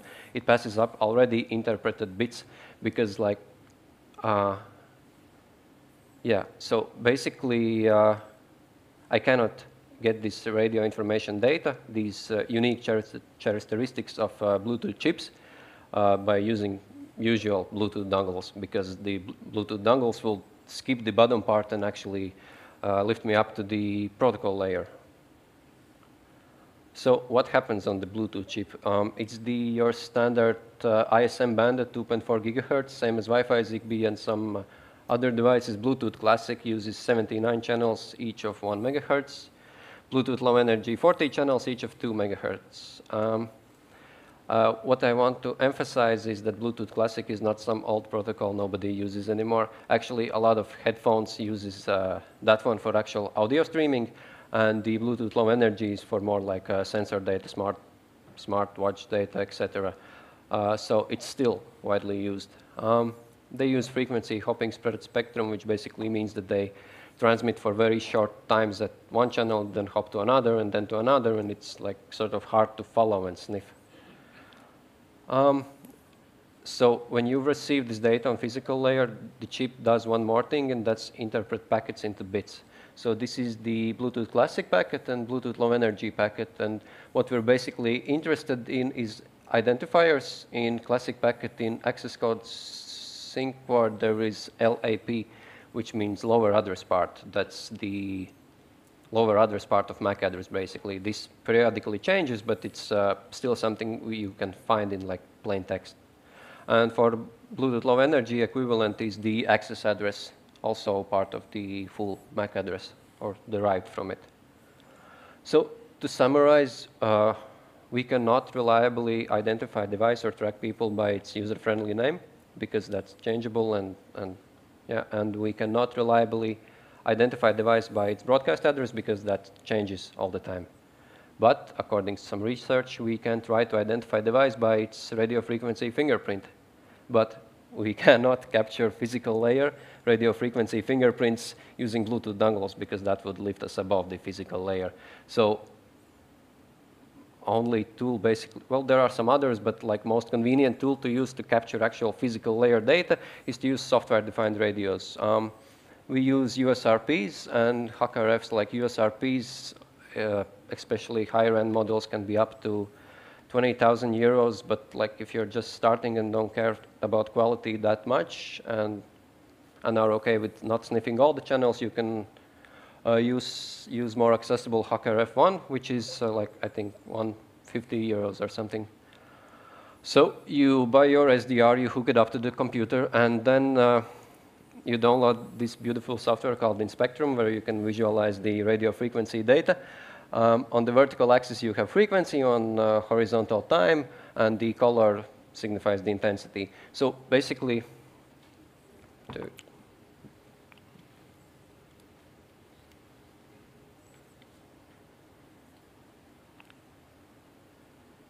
that's not working, okay. Not working. Yeah. But, okay, so basically these huge yellow lines on the lower part of spectrum, that's the Wi-Fi that's present nearly always everywhere. Even if your device it doesn't see the actual Wi-Fi name, the radio data is still there. It's just too weak, but it's messing with capturing our Bluetooth data.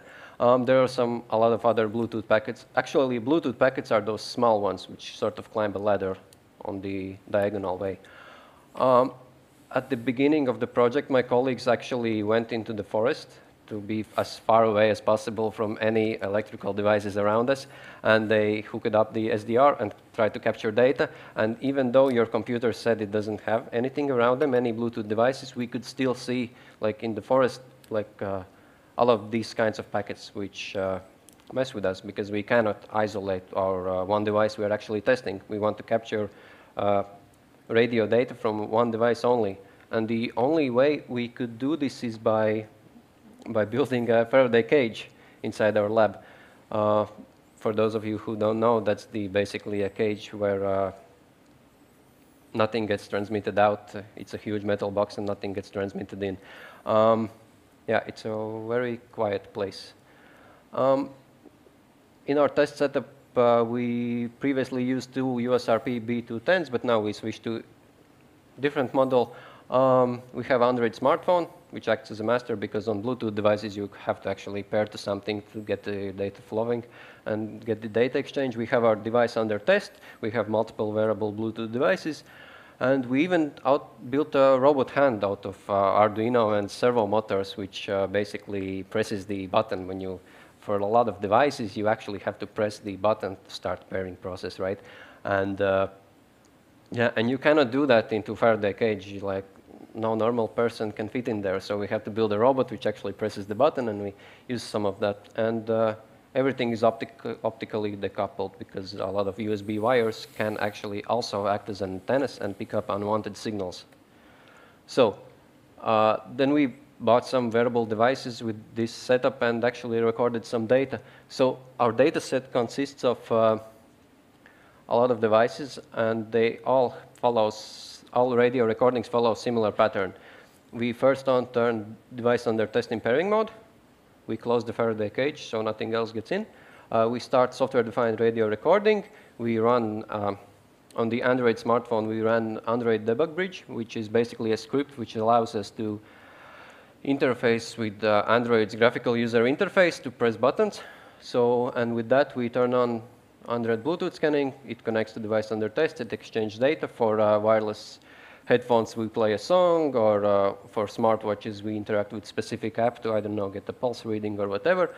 Then we turn off Android Bluetooth, and then we end the SDR recording and write metadata. So one experiment takes less than half a minute most times. Depends on application and what type of buttons we have to press, but it typically takes about 23, 25 gigabytes of data. We currently sit at 1.8 terabytes of data, and because we bought a lot of devices, we bought, according to Google Trends, most popular wearable devices and some other cheaper ones. We basically have a Bluetooth device radio recording dataset in isolated environment, and with that we have metadata, which could be interesting to some other cybersecurity researchers because we actually plan to publish this. There is radio parameters, there is event description, which means that there is pairing, advertising going on, and there's pairing, data exchange, disconnect, and everything is timestamped. So you can actually look at the timestamps in Spectrum and see, okay, this is when connection happened, this is when disconnection happened. Yeah, so okay, we get these large isolated data sets, but we're still interested in individual waveforms of Bluetooth because most of it is noise. Bluetooth doesn't stream continuously, it hops around frequencies, so most of it is just noise. And how do you extract that? So we used, at the beginning, we used GNU Radio and some of the out of 3 modules for it. We modified software to our needs a bit, but it's mostly done in GNU Radio. We do energy detection, which basically means like we listen to a noise level, and when there's energy, like the wave goes up, we start extracting. Then we get the packet, but it's still at some different frequency, so we have to multiply it by channel frequency, which is digital signal processing trick to get the packet at the baseband level. And then we save detected waveforms on disk. So this is how it actually looks like. On the left side, that's a regular Bluetooth packet, and on the right side, that's just a bit zoomed in. And you can actually see the sine wave it goes, and it's, since the Bluetooth uses FSK modulation, you can even demodulate it with eyeballing it, if you're, I don't know, experienced enough. So, fingerprints. I talked about that's like some unique features of transmitted waveforms. So, what actually is that? When we first look at this waveform, one thing, at least I immediately noticed, is that it does not oscillate around 0. There is some offset. That's called carrier frequency offset. That's the frequency deviation from standard defined way of doing things. It's small enough so devices still work, but it's there. It's a defect, and you can measure that and subtract it, and now you have corrected packet. We do this for all waveforms. We take this one number, which is carrier frequency offset from 0, and save that. Next fingerprint is what we call the scaling factor, which basically means it's a function of deviations in amplitude variation, because since the Bluetooth is FSK modulated, there will be no variations in amplitude, but there is. And we captured that, and we also save this scaling factor number to disk. This is when the scaling factor is applied, which basically corrects the packet, but we don't really care about that. So we do that for all of the packets. For all the data set, we extract packets. We collect carrier frequency offset scaling factor from each of the devices, and then just plotted them on scatterplot and see what happens. On the horizontal axis, we have carrier frequency offset. On the vertical, scaling factor. So each different colored point is different device, and each device is like radio chipset generated different fingerprints. And this is exactly what we wanted to achieve, like without relying on information on higher levels, without actually decoding packets and looking what's inside of them. We could, I could later look at this picture and tell you exactly what these device waveforms were from. To put it into like a numerical analysis or something like that, we performed the k-nearest neighbors classification. So in ideal conditions, we achieved 97% of accuracy. Like I think out of these, like the Xiaomi Mi Band was only one that was a bit confusing or close to another clusters. This is not the first time I talk about this, and people most of the time ask, okay, you got this data set and you've done your work in isolated environment, but what about the real life? Is it feasible actually when there's a lot of devices around? And so I wanted to show you how that actually looks. I will use HackerF with the modified Bluetooth sniffer. This Bluetooth sniffer, it's actually kind of new software, and it was presented in last year's DEF CON by Mike Ryan. I actually took this software and added some code to it to extract fingerprints. I will show you individual waveforms, and I'll try to show fingerprints of that captured data.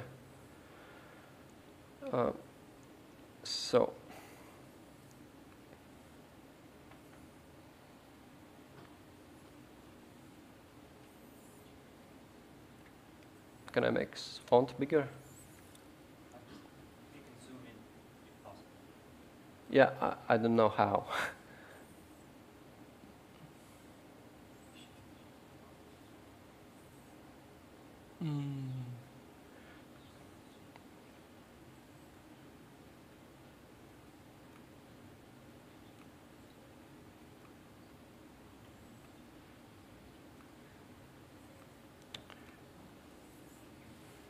Yeah, sorry about that. Okay, first of all, I'm going to sniff some Bluetooth packets. Hope it works. Oh, I'm actually using Hacker F1, so this is actual Bluetooth packets here, transmitted in the air. Oh,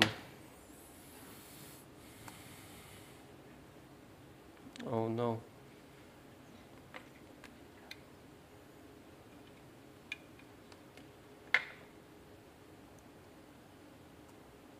Okay, so there's a lot of packets. So basically, each of these lines, this is when the enough energy is detected that packet could be there, and this is when there is LAP or AA. LAP, I remind you, it's a lower address part. It's when the actual packet is received. It's passed the check. It has the correct headers, correct barker codes, correct synchronization phrases, etc. That's a valid Bluetooth packet here. So yeah, I captured these.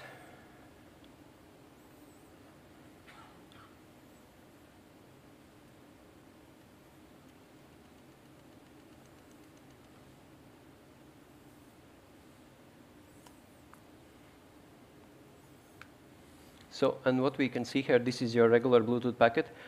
We get the timestamp when it's captured. We have carrier frequency offset. We have scaling factor for each of these packets. This is for you to just visualization, just how regular Bluetooth packet looks like. We have packet bit count, what's inside. We have actual bits inside in hexadecimal format, and we have lower address part of it extracted. You can extract way more things out of these, like header information, etc. But yeah, I just extracted the lower address part. Another thing we can do is to actually look at this in real time. So this is how packets I just captured changes their scaling factor in each time and their identifiers. So basically, I could sit here and look at my dataset I recorded previously and see if any of those devices I previously recorded in isolated environment pops up in this case. And that way I can see, okay, this device is present.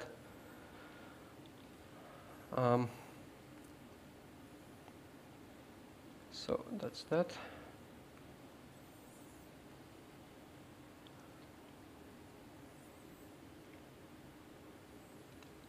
Full screen.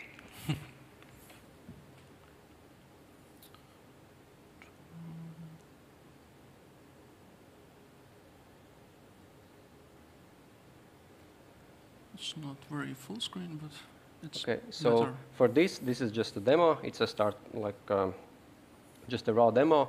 There are some rough edges, but basically, obviously, we have privacy issues with this because you can actually track people with this. One other potential use case is secure facilities. Can we detect untrustworthy devices, like equipped with a database of our recorded fingerprints?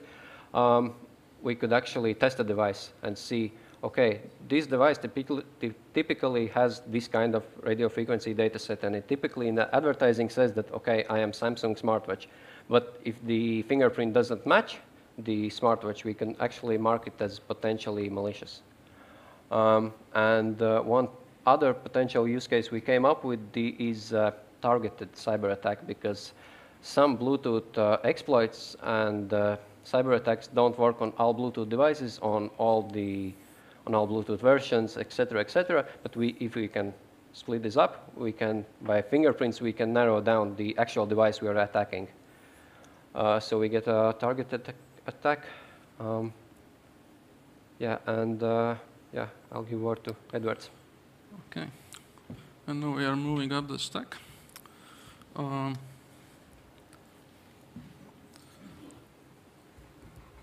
Bluetooth stack consists of several layers.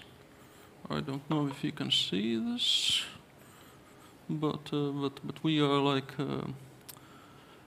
we were here, radio layer, and now we're going up baseband layer, link manager protocol, and above this is like firmware, and above there is a software part, and here is the logical link control and adaptation protocol.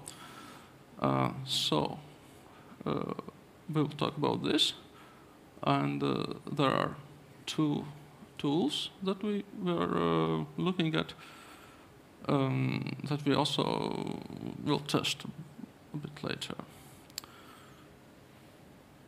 So, okay.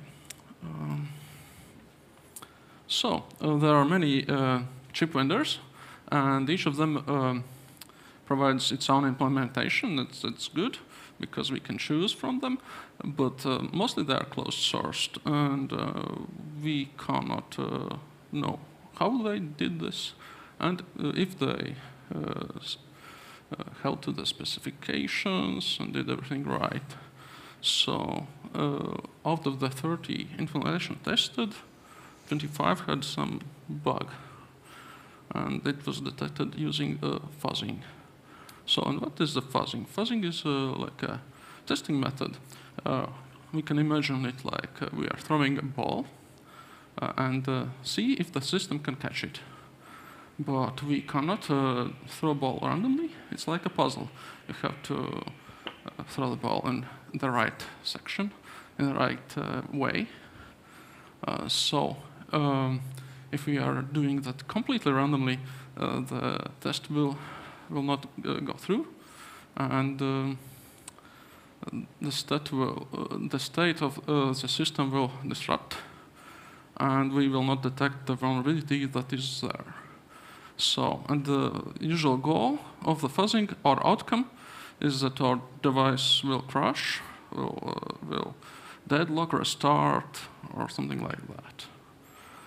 So, there are 5 usual errors that we can detect using fuzzing: memory corruption, implementation faults, denial of service, disclosure, and we can also find something that is there but is not documented because of the manufacturer, or because it is like the hidden function, information gathering, or something like that. So there are 2 dynamic fuzzing approaches. One is like you are collecting data in the real time, you are monitoring and debugging. Another one is emulation. You emulate the whole device and run in your sandbox and see what's going on. So, and now about those tools I mentioned before. One is L2Fuzz. It's a Python script, basically, that is aimed at upper layer, like for the driver testing, and it may crash your device drivers. And other one is a Bracktooth. It's a bit older, but it's still used in automotive industry and audio device testing. And it's aimed below, just for the firmware, link manager protocols, and it is using also the emulation part and also this instrumentation. Both approaches. So about demo, I'll try to do that.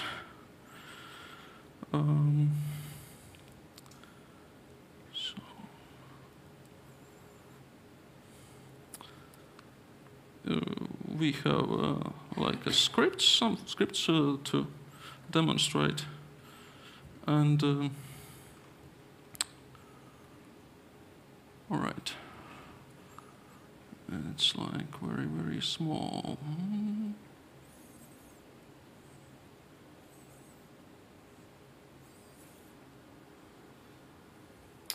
Oh my God. Sorry. Maybe you can help.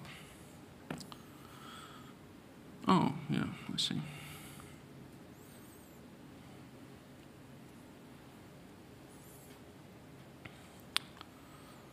So, what we will try to do is to run a script. What's happening now? I just read the database of the Bluetooth addresses that I previously recorded. using another tool, so it is easy for me to test. And I will try to, here is like WinMac Air, and this is this computer. I will try to just crash it. I hope it will happen, but it's not guaranteed because the fuzz data is every time is different, and you may or you may not crash it, but I will try. To be sure. Oh, okay. It may be crashing, maybe not. So, it's device 11. There are 4 options. I can launch Bractus exploits, launch Bractus fuzzer, launch crash Windows, that it will do. And the 4th option is find profiles that this device offers, also for the fuzzing. And so I will try the 3rd one. Something's not going right. 11. 3rd. Okay.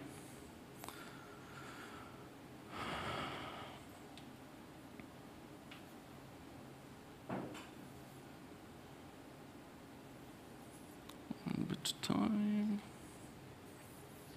Device is up. Device is up. While we're waiting, this is this KP in the background doing the based on this KP the L2 fuzz, right? Yes. So it's using this KP to run the fuzzing as well. Or do you automate somehow the fuzzing, or this is just you allow this KP to do all the things the L2 fuzz? I modified L2 fuzz tool to just do the thing that most likely will crash Windows. I just stripped all those parts that doesn't do that and try to make it, how to say, faster. Now this time I think it's not going to do. I have also the video. I can demonstrate where it's successful. The same thing happens.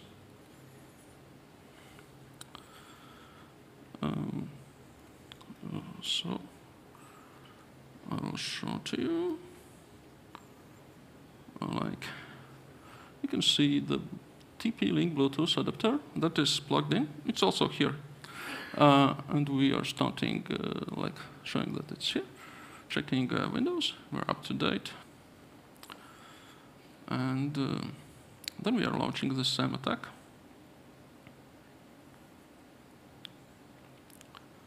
You've already seen that. I just input the address. Also launch attack.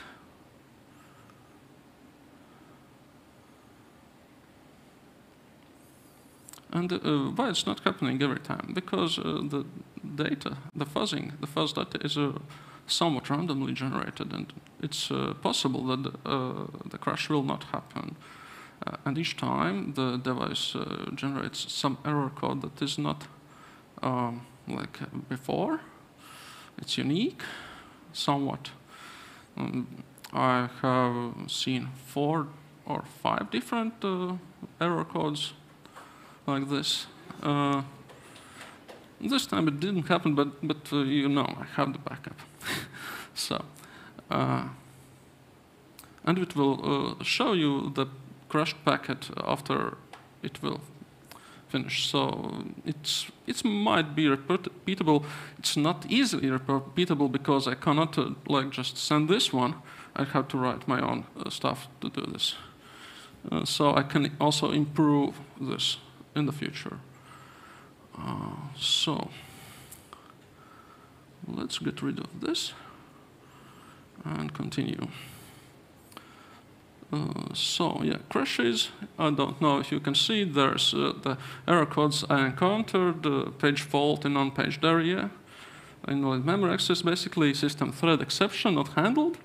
That's it's like for the remote control driver that is allowing me to start audio of the device. It's also crashing. The third one is VDF violation. It's like crashing USB 3 controller in which the device is plugged in. So basically everything is crashing. And last one is driver IRQL not less or equal. And that's caused by helper driver. So, and what to do to not get get crushed by your neighbor or something like that? You should think about which devices should be allowed in your institution. Make inventories. Also, make sure that you don't pair the devices in unsafe places like IT stores or some help desk with many other people around. Also, the hidden profiles is not the best idea. Better is just turn off the Bluetooth if you don't use it.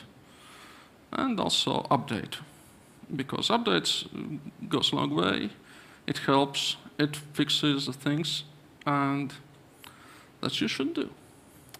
So here are the references. And if you have questions, you can also write us and see our profiles.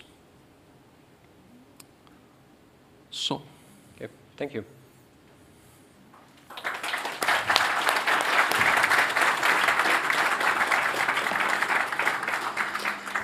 Perfect.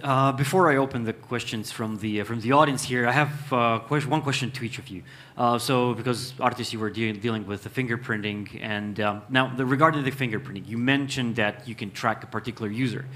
My question may be to more narrow it down. Can you actually track a particular person because the device is emitting a very unique fingerprint, or that unique fingerprint is across all the set of those particular devices? Yeah. And if there are multiple, well, if there's only one person with that unique device, then it can be... Yeah, I understand your question. It's basically what exactly are we fingerprinting, right? But we had this idea also, okay, are we fingerprinting the Bluetooth device, the Bluetooth chipset, the manufacturer, or the, I don't know, the PCB antenna or whatever. But to answer fully, we don't have enough data yet, because you would actually need to test multiple of the same devices. But to do some quick tests, we bought some cheap Amazon headsets, like 5 same ones. And actually what we found out that 3 of them had identical fingerprints, but 2 of them were separate. So we could actually, for some devices, we can actually separate between sort of same devices, but I don't know, that's manufacturing process or different kind of box they've taken it. But yeah, we could distinguish between same devices, basically. Right, that would be interesting if the same model would be, varies the fingerprint, maybe because maybe some other component is changed or something like this. Now, thank you. Coming down to Edwards. Edwards, you were dealing with fuzzing primarily. Now, the challenge, I think, is the primary fuzzing, with the fuzzing is to identify if the target device under the test is crashed or not. So you're pretty much limited with only one check, ping the device, or I don't know, see if it responds. Or are there any other ways that you figured out how to identify if your test case has resulted in crashing the device or triggering unexpected behavior? If I'm fuzzing through the airwaves, then I have no way to actually tell if the device is crashed other than I see it myself. If I do the emulation stuff, then it's a bit better because it's in my control. If I test Bluetooth headphones, there is no way to tell if maybe the battery is depleted, or maybe it just crashed because it's not because of me, but because of something I pressed. I don't know. Sometimes these headphones are so poorly built that they just crash by themselves, you know. So it's not very, very precise science, but you can tell if you play the music and you launch this attack and you can hear some disruptions in audio when you are fuzzing, then you know it's you that's doing it. Right. I understand. That's the same problem that I've faced when dealing with fuzzing network protocols, but not on the wire, but not on the wireless. Let's take questions from the audience as well. If there are any, just raise your hand. All right. Oh yeah, there is one question there.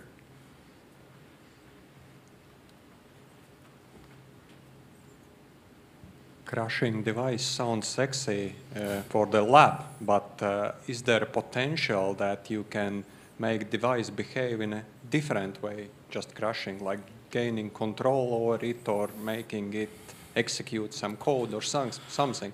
Are there chances for that? Not through the fuzzing. Fuzzing is just like to detect vulnerabilities that are not yet detected. You can find new exploits. And if you find that one exploit that allows you to do that, then you can, but it's not the direct result. It's like afterwards. You just find a new zero-day vulnerability by fuzzing, and then you develop your tool to get control. It's on a later, for the later. Thanks. Okay, there's one more.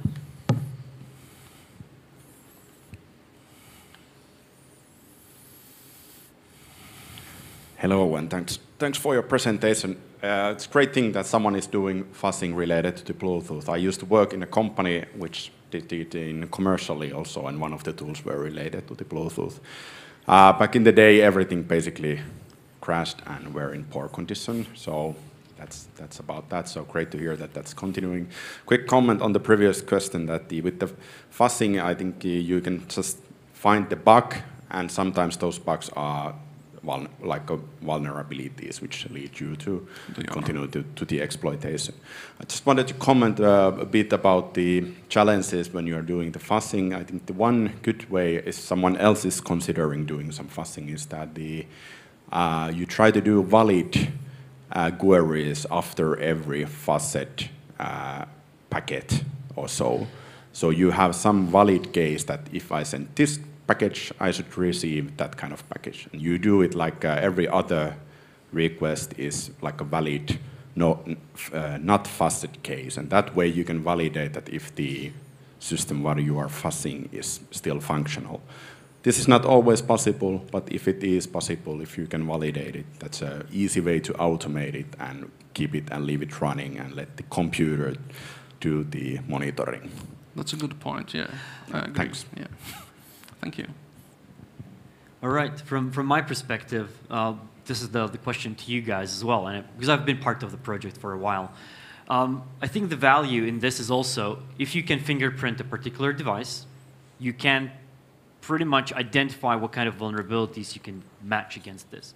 So there might be a potential where you find a vulnerable device, either you do not allow it to go through the gate, security gate, or you can launch a vulnerability exploitation, or there are any other kind of synergies there between the two?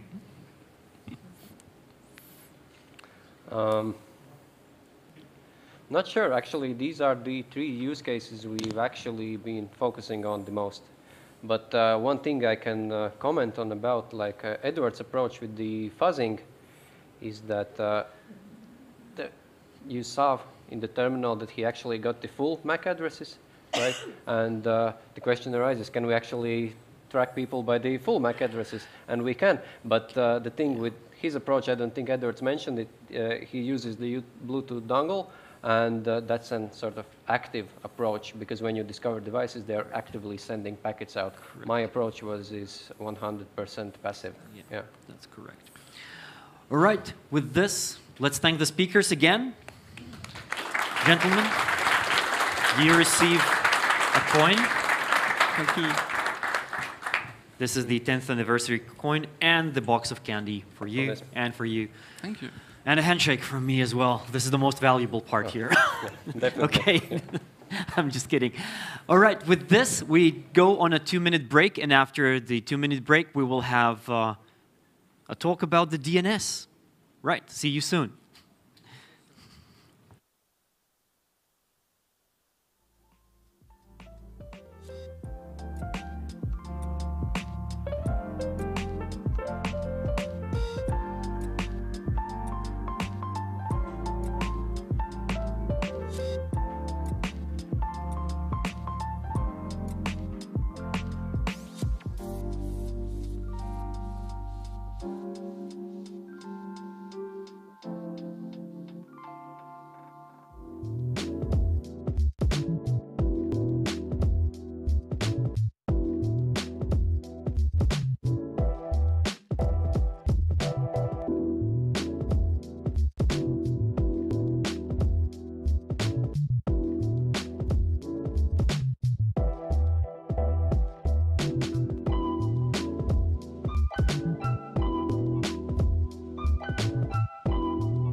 I hear there's a lot of chatter. This is amazing. This is amazing because the presentations have sparked the conversations. Now welcome back. Heikki, I know already for a very, very long time. Lock Shields again, NATO Cooperative Cyber Defense Center of Excellence. Heikki today has an interesting topic, but when I asked where is going to be demo, so he said he's going to ask you to be participants of his demo. So stay tuned. Heikki, welcome.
Thank you, but stay tuned, please don't run away, because we have just one more speaker here in the tech session.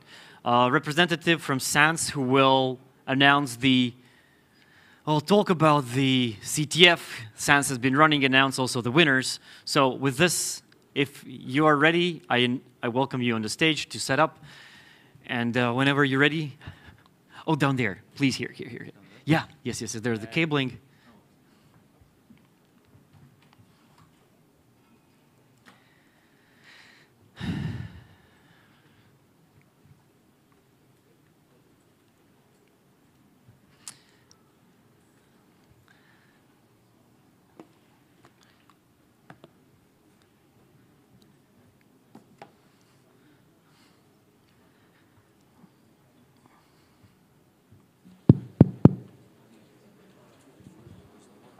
The slides.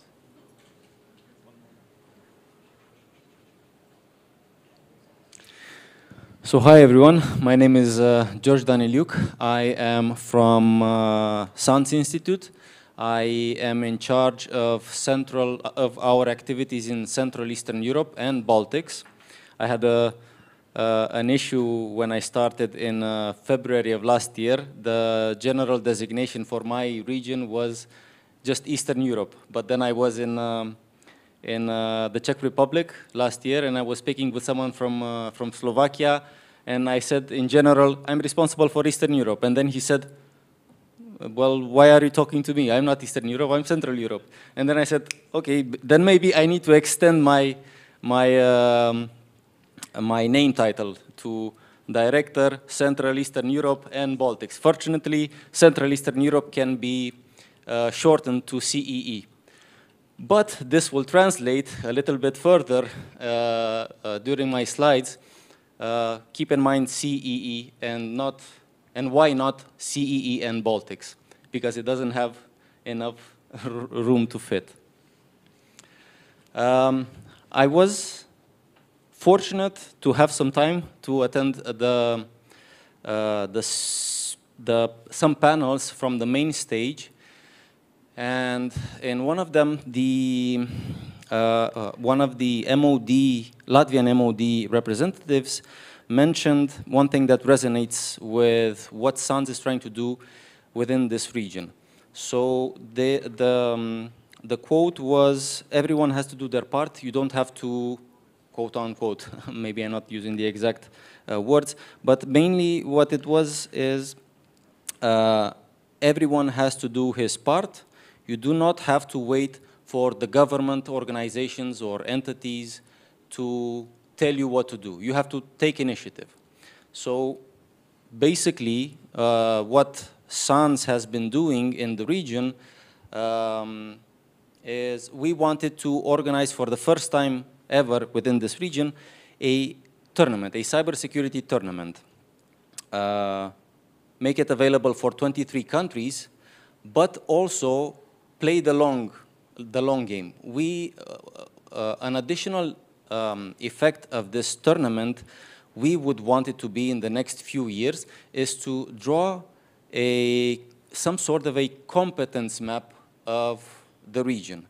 You rarely see, or mainly you see, similar tournaments that run either in only one country or 2-3 countries, or let's say at a European level with the European Cybersecurity Challenge, but the European Cybersecurity Challenge is kind of capped in terms of who can attend and who cannot. So that might mean that that representatives from all layers of the cybersecurity world would be able to attend or not. The plan that we had with this regional tournament was to make it available to everyone, professionals, students, enthusiasts, regardless of age group. But we had a challenge. We had to properly promote it in 23 countries in total. And we still don't have the slides, so I'll just do without them.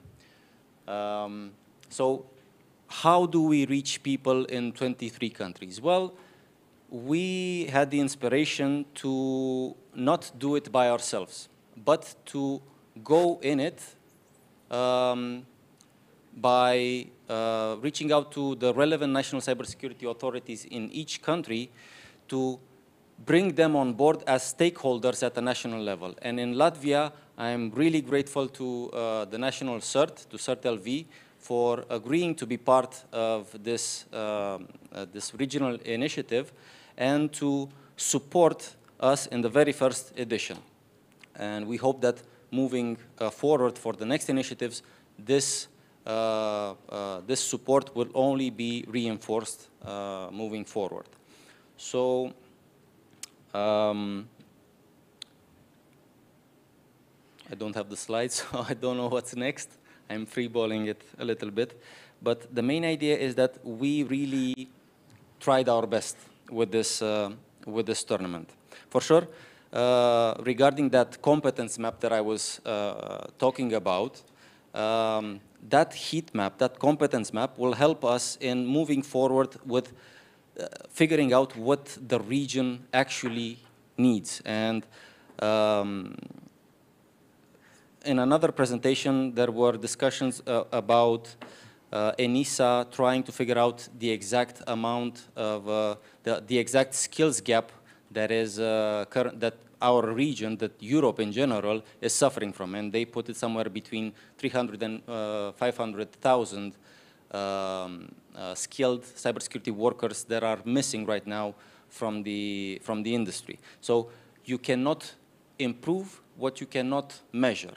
So this is an added value which we hope to reach with this tournament in the future iterations, to reach such a critical mass that we have enough data to create a competence map of the entire region, and especially for Central Eastern Europe, because this is my region and I'm very fond of it.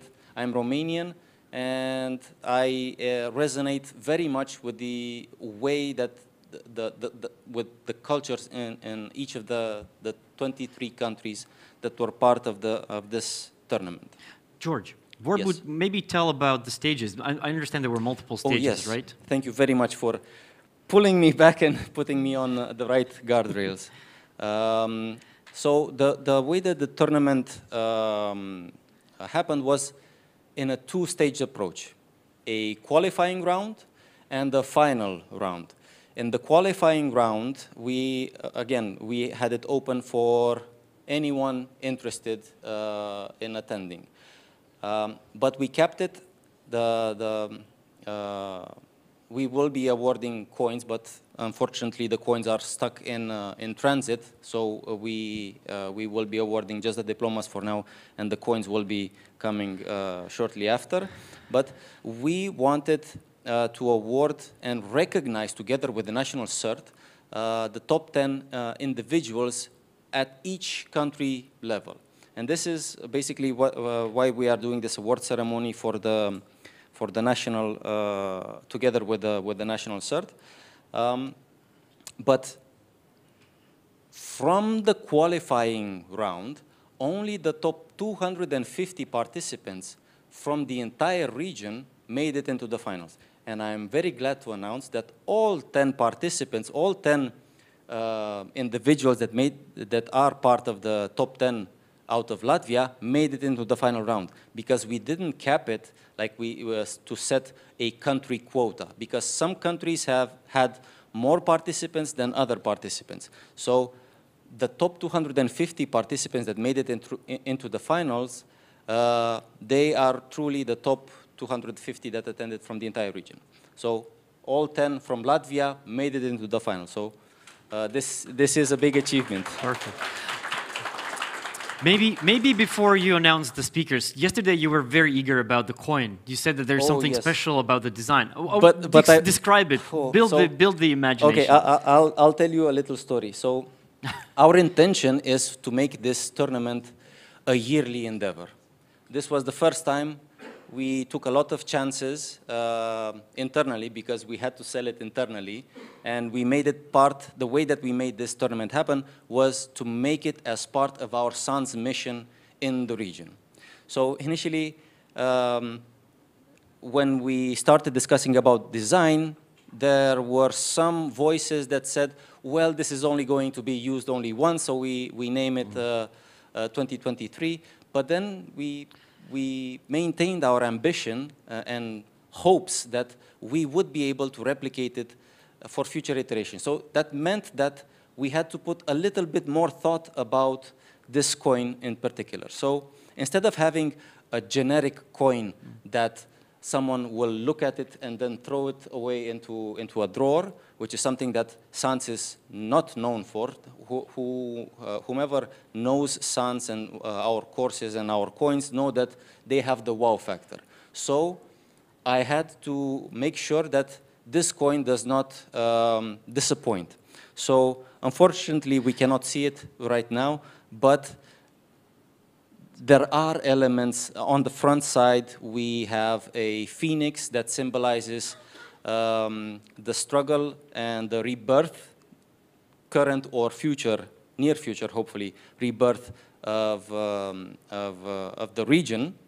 On the back, there's a reference to the fact that the entire region is lush with mountains and with forests. But the thing that I'm most proud of is that it contains elements of national popular costume designs.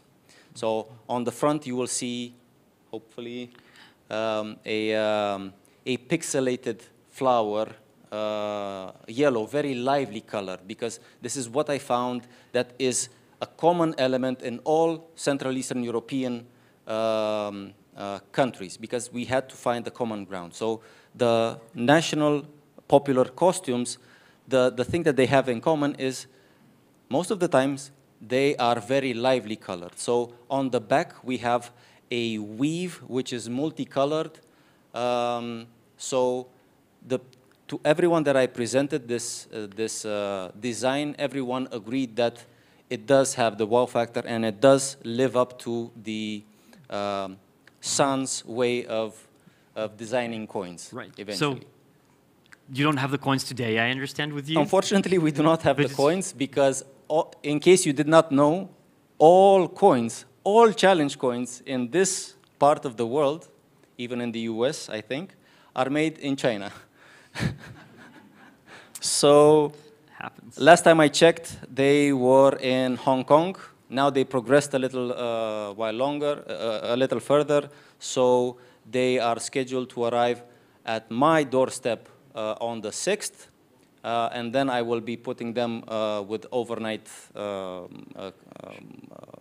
postal service shipment to get them in the hands of the participants as soon as possible.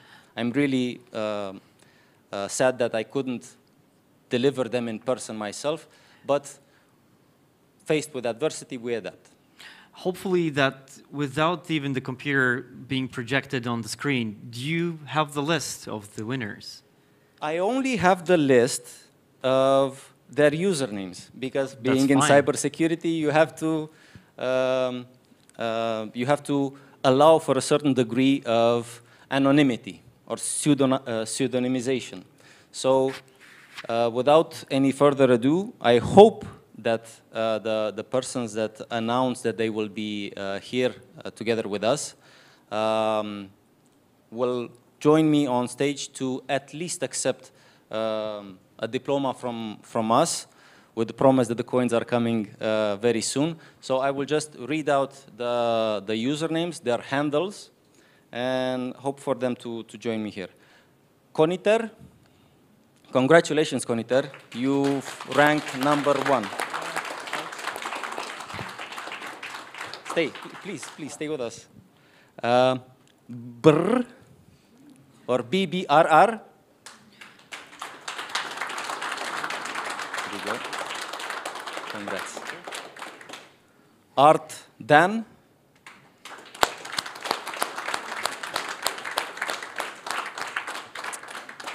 So we have number 1, 2, and 3.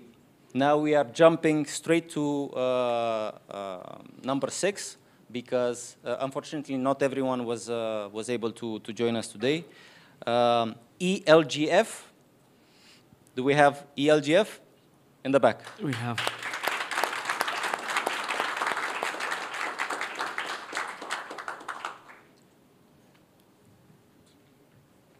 Congrats.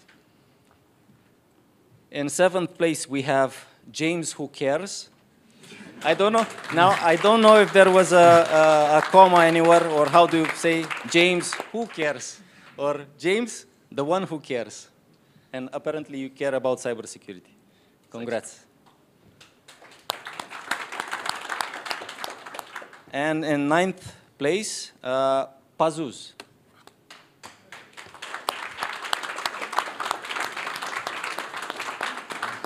Oh. Congratulations. Now, I do not want to not ask if anyone else who knows that he is in the 10th place but couldn't make it, or announced that they are not, initially they were not able to attend. Maybe they did make it and can join us further on the stage, and I'll just drop up the diploma. Going once. Yeah? What rank? Which rank? Just a second, please.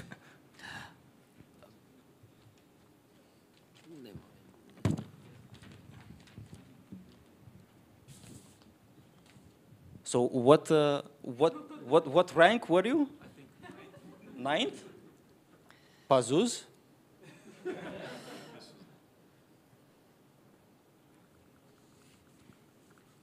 What is your user handle? Ah, 8th, not 9th.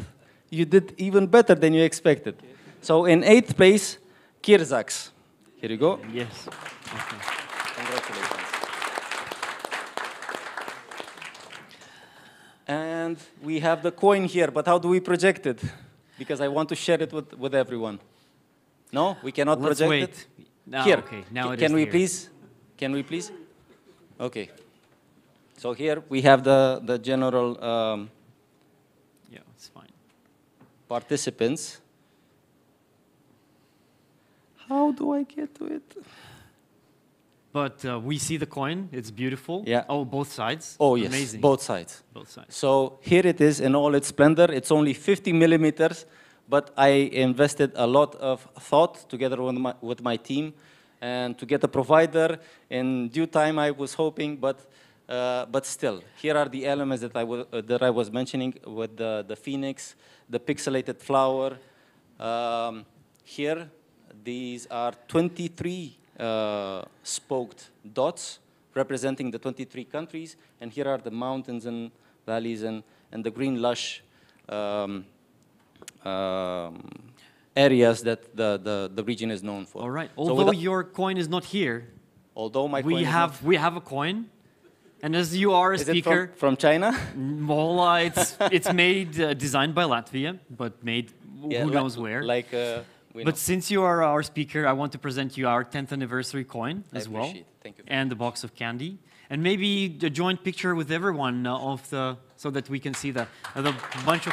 Applause. Congratulations to all participants. Hopefully next year, when you receive a notification or when you see the National CERT and other partners sharing this tournament, that you will join in much more, and many more numbers, because there is strength in numbers in this case. Right. So thank you very much. Thank you.